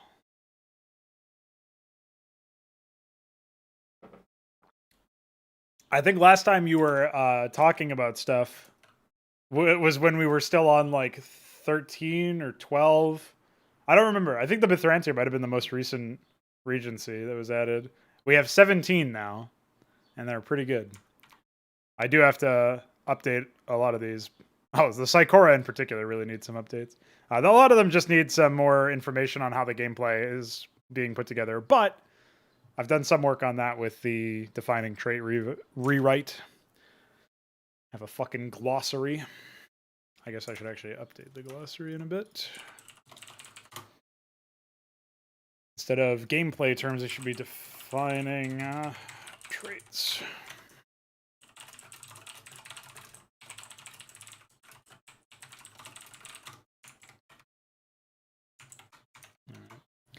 That should be fixed now. Yeah. It's going to be pretty epic to move on to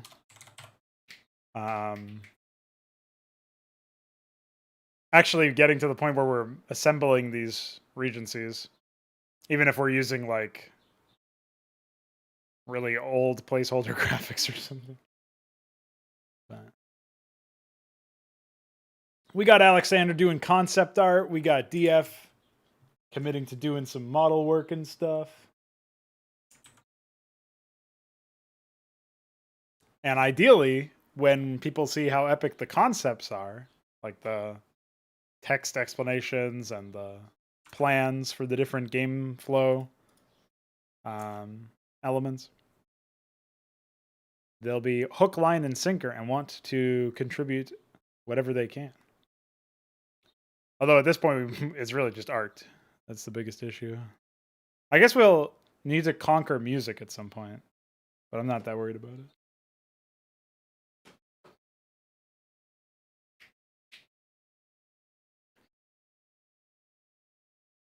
So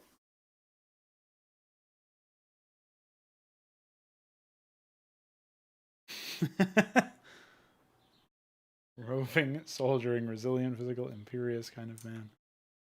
What even is that?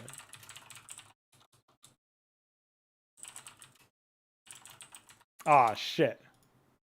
That's a faction that doesn't exist yet. Holy fuck. But I agree.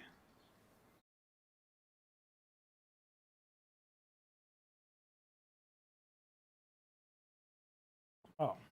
I should combine these. Why didn't I think of this? I had some cold water and some not so cold water, but if I combine them, it becomes colder water? Cool water. Ha! Now I'm cool.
I'm not sure if pickups is the right word. There's going to be some reward.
Fuck yeah. Imagine being able to harvest Vespine gas without building a structure on it, but your worker is taking damage while it carries it back to the town center. That's possible with hypervials. You can get them, but they're very hot, so they start hurting your worker. This, by the way, does mean that races with shields, races with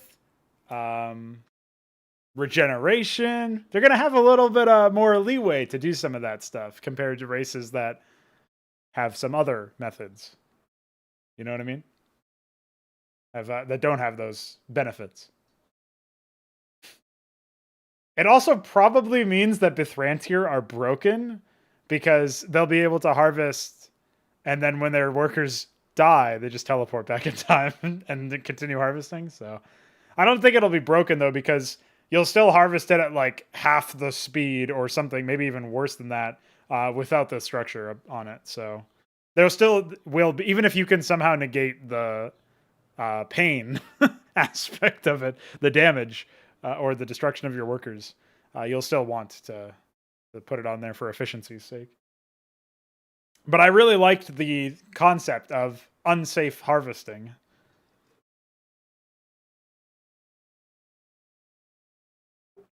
So I figured I would throw that in there. That's probably been in some RTS game before, but I imagine it's probably made manifest in some really obnoxious way where it's like a really stupid like micro chore or something that just doesn't matter. I don't know. This will still have the smackings of potential micro chores, I guess, but the idea is that you could theoretically do some sort of like risky opener where your workers are lower HP and thus can be more easily harassed, but you get some early hypervials without having to cough up the money for a structure. So this might coincide with those extraction structures being more pricey than in Brood War, where instead of it being like 100 minerals for a reservoir or refinery, if you're just at Brood War, yeah, they might actually be a little bit more expensive, but we'll see. Maybe I'll test it out and it'll feel stupid anyway, and I won't go with it. But I like the idea. I like the concept.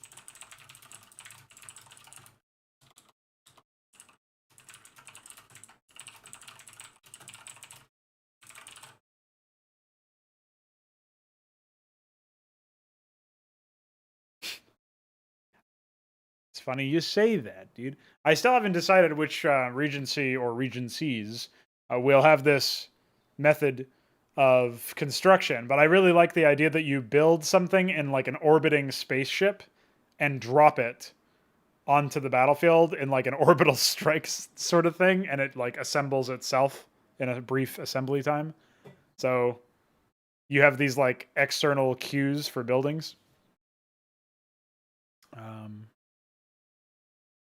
But yeah, I don't actually know.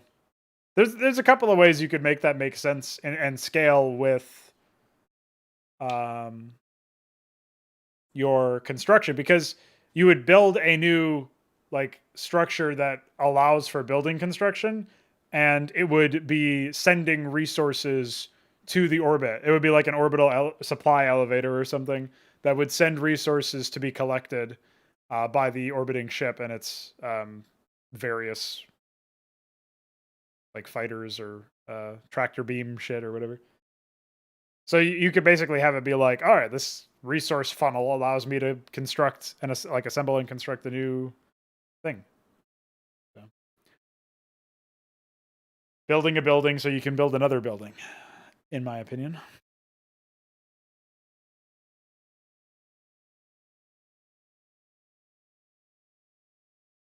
Yeah, I think that's kind of how you would do it. This was originally the concept for making the UED a separate tech tree from Terrans back when Brood War Hydra was still something I was thinking about doing, where I was going to remake the campaigns. And that was what I was going to do. Is I was going to have like the town center would be like cannon, like railgun blasting supplies into orbit to be tractor beamed or recovered by SCVs or something, and that would in turn allow the flagship, the supporting spaceship, construction ship, to build structures and deploy them. And then you would train units aboard the ship, and they would teleport down to teleporter pads. So you basically, I think this is something that is in Dune, where you can queue a certain number of units, and they would all come at once, like 5 of them or something. Some cap would come at once, and that would basically be like, oh, they're teleporting down onto the pad, and then you get them. So that was something I was going to do. I had come up with like all of the ways that it would work in terms of placements and stuff. You basically wouldn't use workers for construction. You would only use them for resource harvesting. But I think you would also convert them into like uplink stations or something at a cost that would allow you to build or allow you to deploy structures. It was probably not ever going to be possible to implement those really complex ideas in Brood War, but this is a new engine, so brave new fucking world.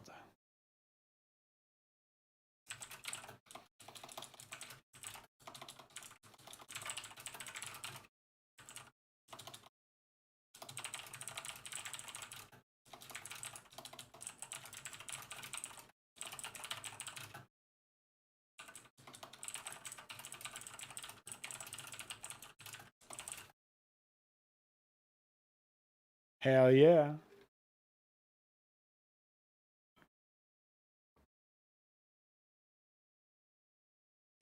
Space Command, homie.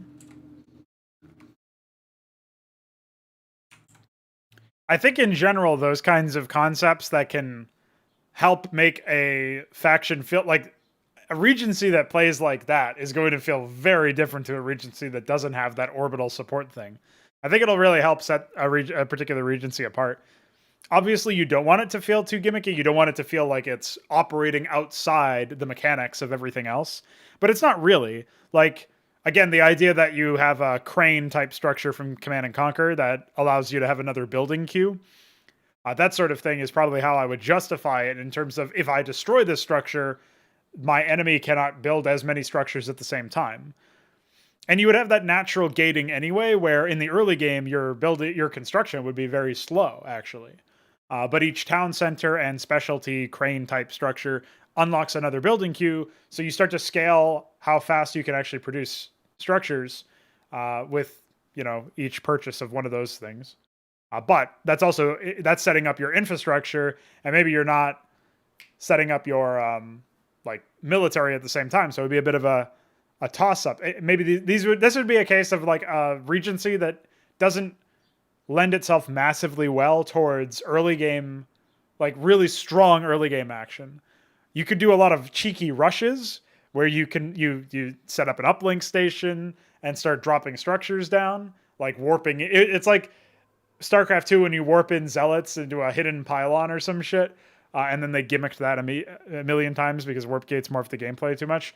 It's like that, but you can warp in structures. You just call down fucking static defense or something upon your enemy, or like a proxy barracks or something. You know, warp pad. There's all sorts of shit that you could do.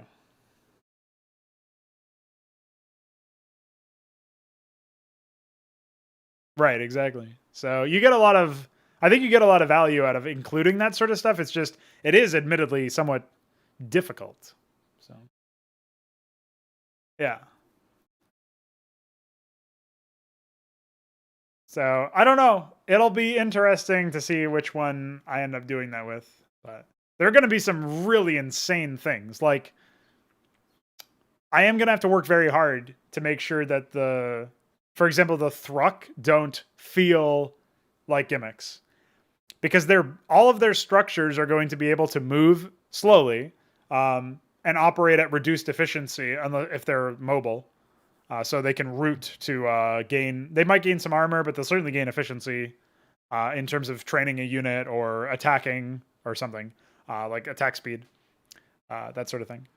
Now, their structures are going to be able to move. In addition to being able to root on the ground, they'll be able to. A lot of them will be able to carry units, so units will be able to walk on them or be on them. They'll be like mobile platforms, and they'll be able to attach themselves to coastal cliffs or regular cliffs to extend cliff faces, or to serve as like a ramp or a bridge, or just add more build space for your allies or something. So like they are going to be very different in terms of how they operate, and their units are also going to be different. Where the Thruck units eject some of the material that they have, which reduces their maximum health every time they attack, but then they get that back when they're absorbing corpses, the raw material from corpses. So they're very different than a lot of the other regencies, and it might come to pass that they have to be reevaluated on a more heavy low level because they feel too gimmicky. I don't know, but I'm confident enough that I can find some angle to make it work. But it is going to be a bit of a challenge.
Hmm.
The other thing I was thinking about is when you're selecting random, assuming you wanted to select random, we have so many fucking options.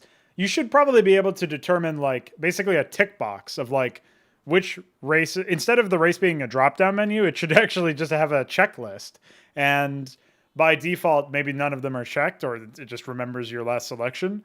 But the idea of it being like, okay, do I want to check? Do I want to randomize between like and Sifi and Keltar, one or the other? Do I want to add Githrove into the mix? You know, that sort of thing. Being able to like pick up a bunch of the ones that you want or whatever. So,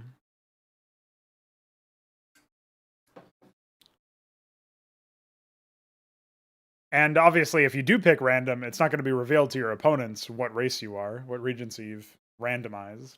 So. Yeah, random with context. There you go.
I forget how to spell this.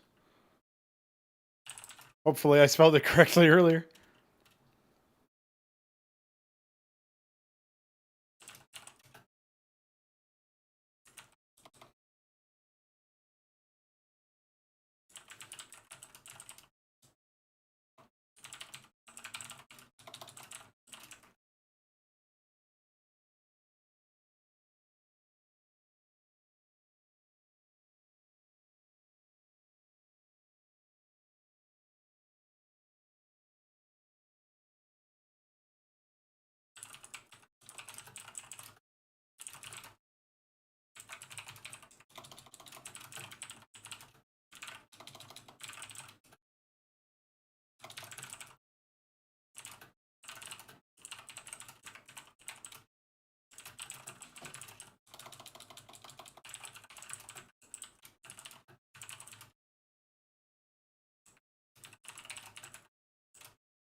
Trying to change the tense to be a little bit more like present or whatever, where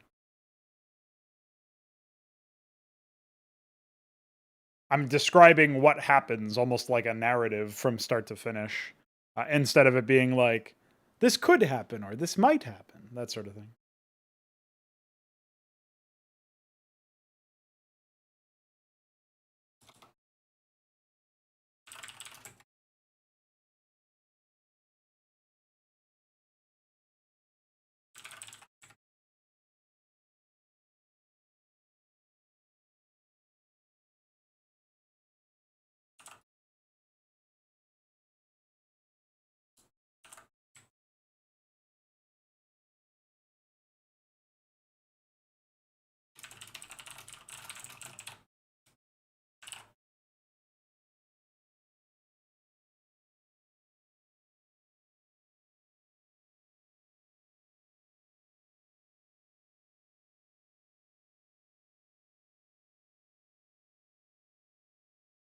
Oh shit!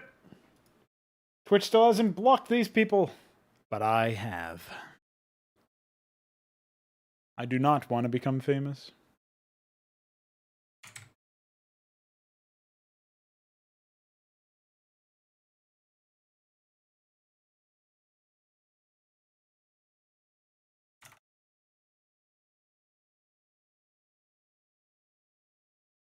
I have to look very angularly at this image because it's goofy. I like the fish. Pretty good.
Owned indeed.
That will actually be a bit of a call sign or a hallmark of like some of the regencies.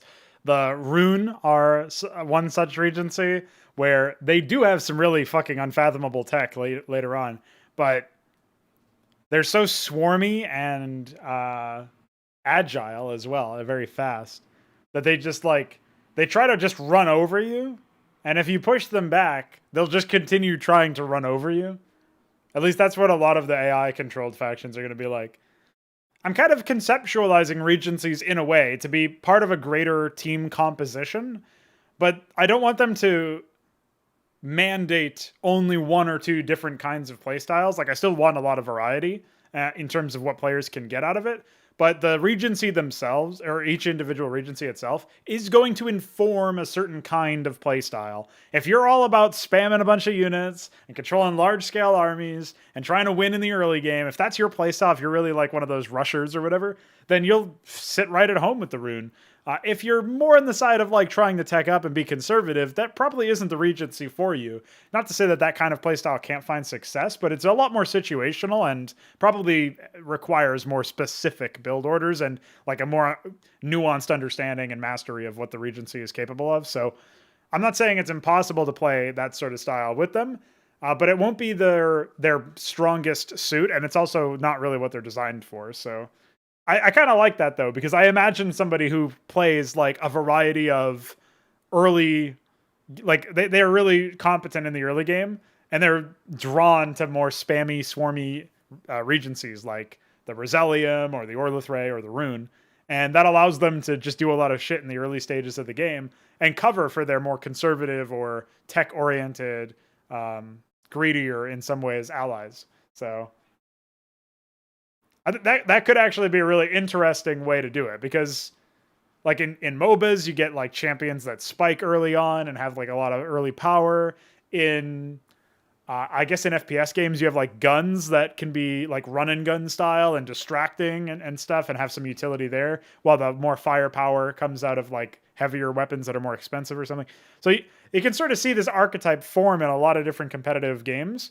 And I feel like in RTS games, that hasn't really formed in the same way. The most you get is like you have some power in the early stage to go some brutal, like fast rush opener.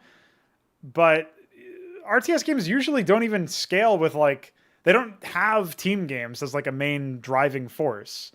This might be different in terms of like professional play or something for Age of Empires, but I don't think so. I think even those are 1v1s most of the time.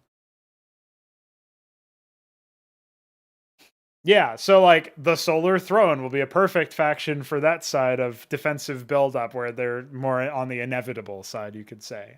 Imperious. That would definitely make sense there.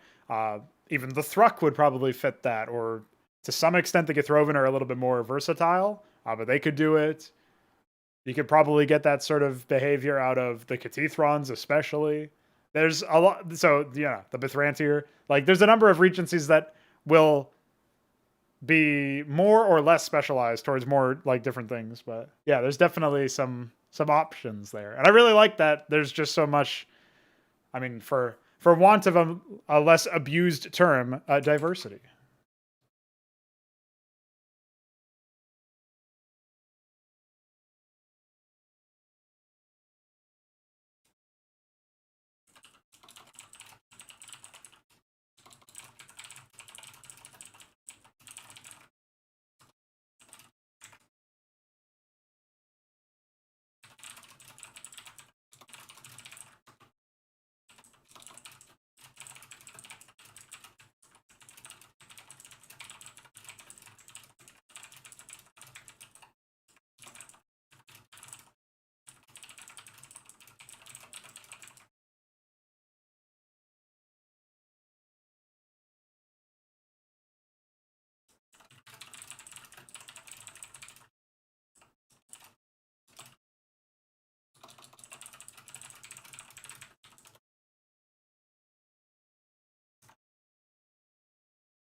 Didn't you say something about? Oh yeah, after you were commenting on that in the channel, you said something like that you're a fan of the undead faction, the robot faction, and something else. I forget what the third one was, and how all of them had been combined into one for the Necron, which is pretty hilarious. Was it Wizard faction or something? That might have been it.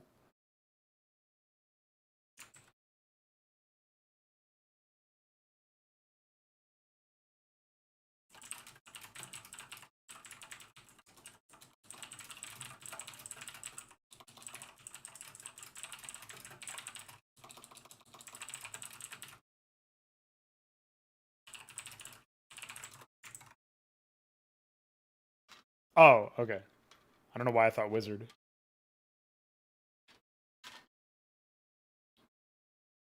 Okay.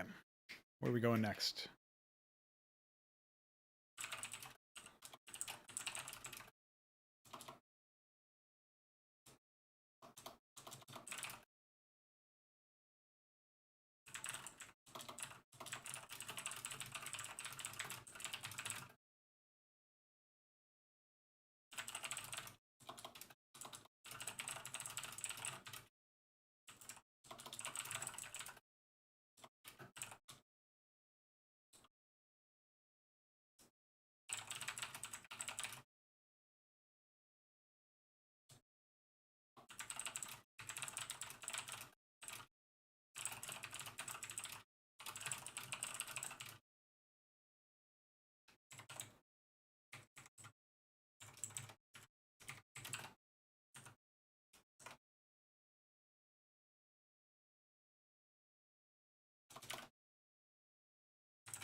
Yeah, dude.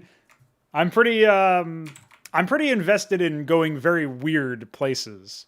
I haven't actually documented this, but the Psychora um are from another, I mean, this part has been documented. They're from another reality entirely.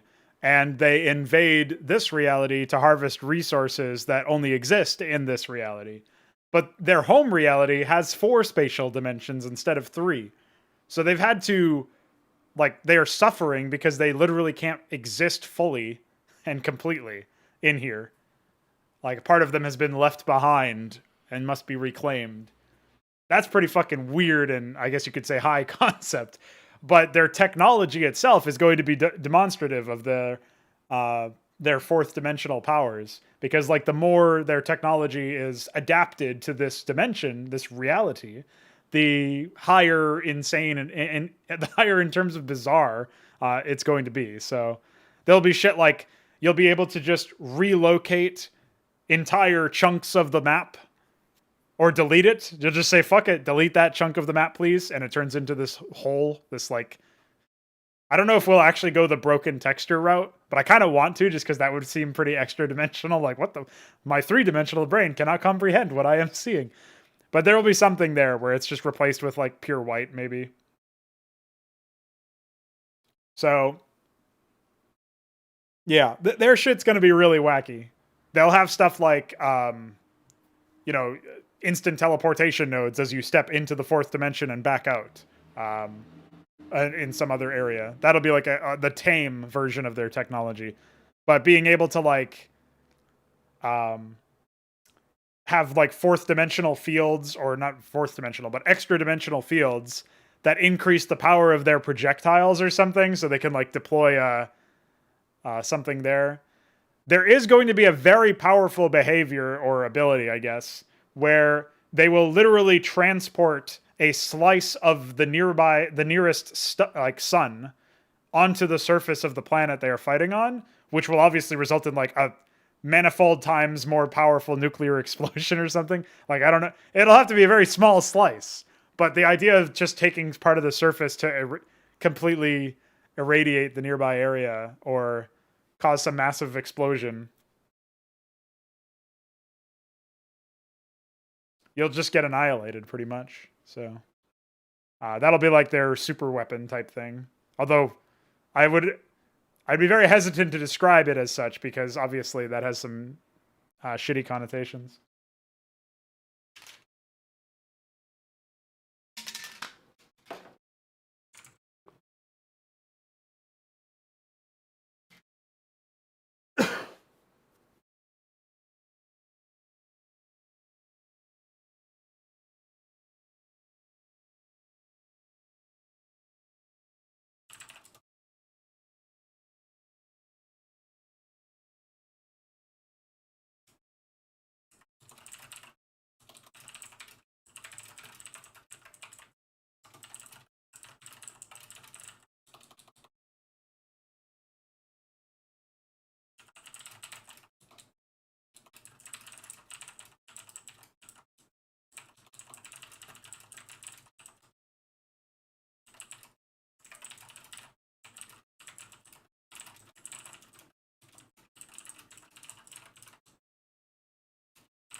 Forgot to fully process these things.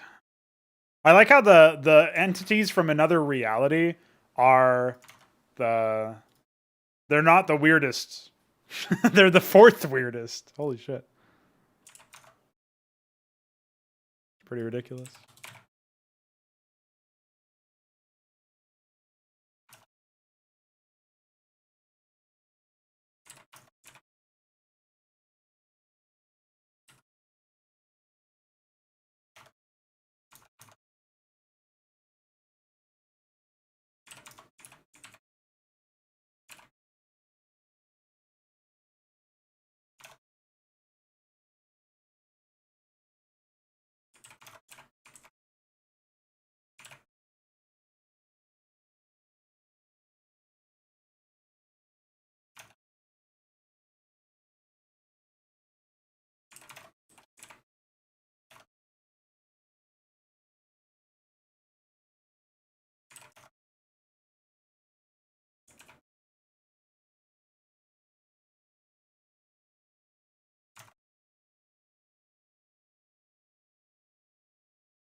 Oh, I did that one already.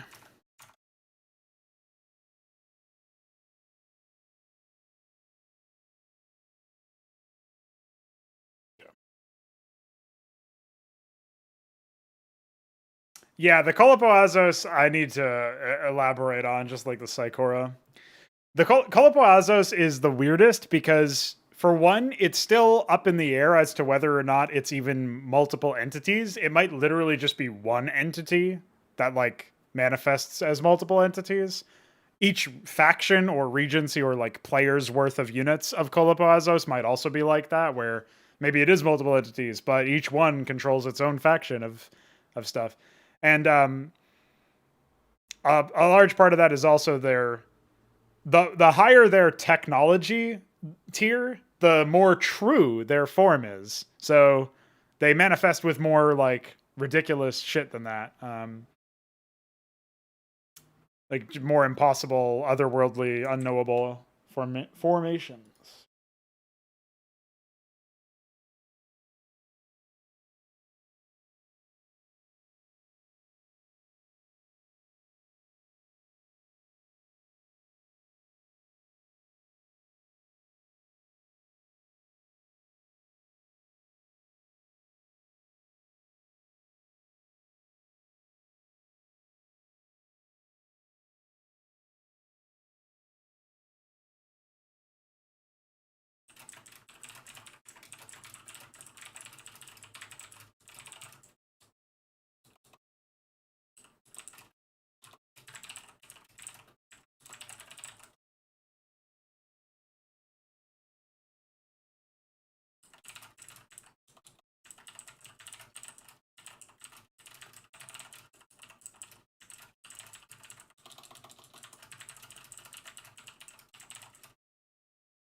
Yeah, yeah.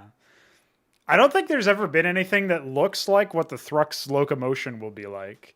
The Thruck are going to be like this thing where, as it'll be like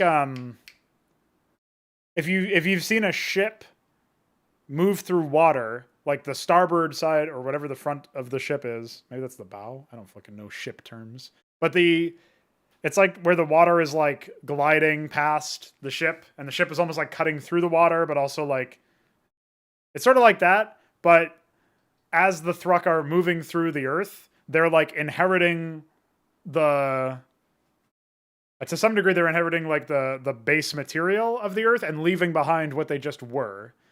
So just by moving your units around as Thruck, you'll probably be reshaping the texture of the terrain, which is going to be pretty wacky.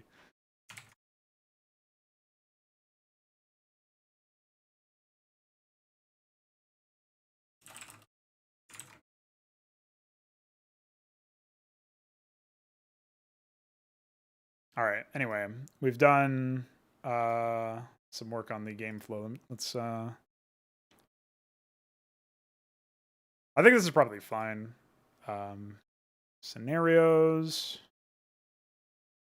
Just say coming soon. I'll leave out that stuff later on for later. That stuff later on for later.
Okay. I guess we will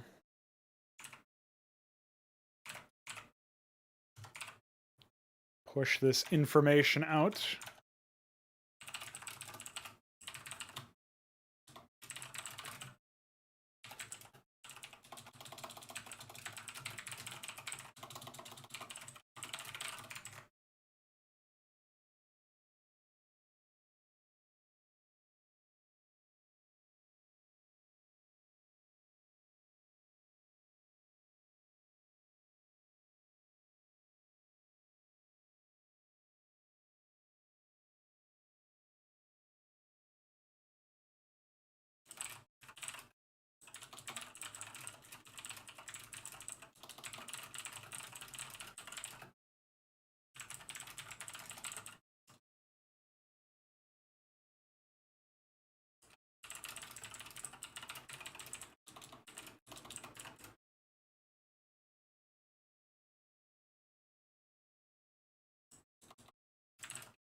Okay. I will. Did I pull? Yeah, I did. I think. Go game flow.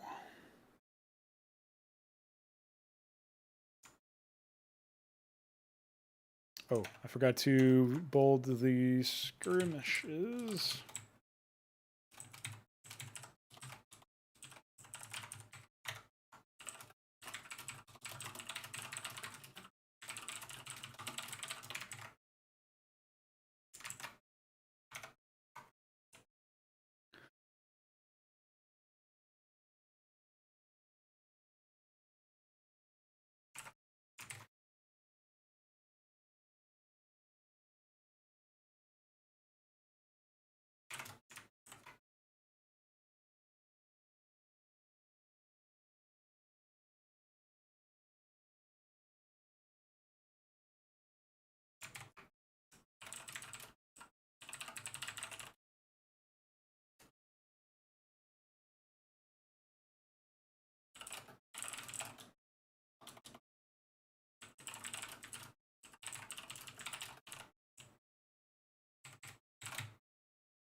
Okay, so we can check that off for now. At least we made progress on the concept. Jump over. Okay, so we know for, just say to do. We'll say more info on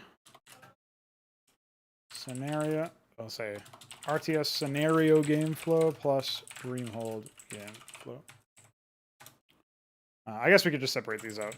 Say Dreamhold game flow. And then we know we still need to do the upstart mechanic thing.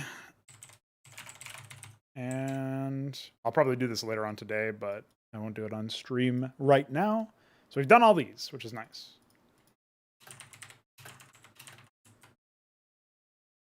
Maybe it's better to note what hasn't been done rather than what has. That way, if it's not got this sigil next to it, we know it's good. Okay. All right, I like that. That should work. To do list.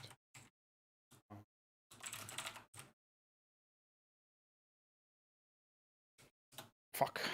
Can't rename it, can't delete it. What's the point? Why would they make the software this way?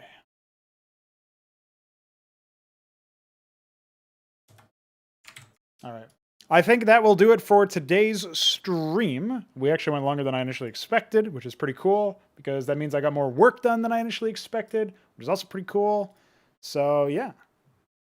Let's fucking go, dude. We're epic. So we got some updated Orlithrei, Rhazellium concepts up there. We got the game flow up there.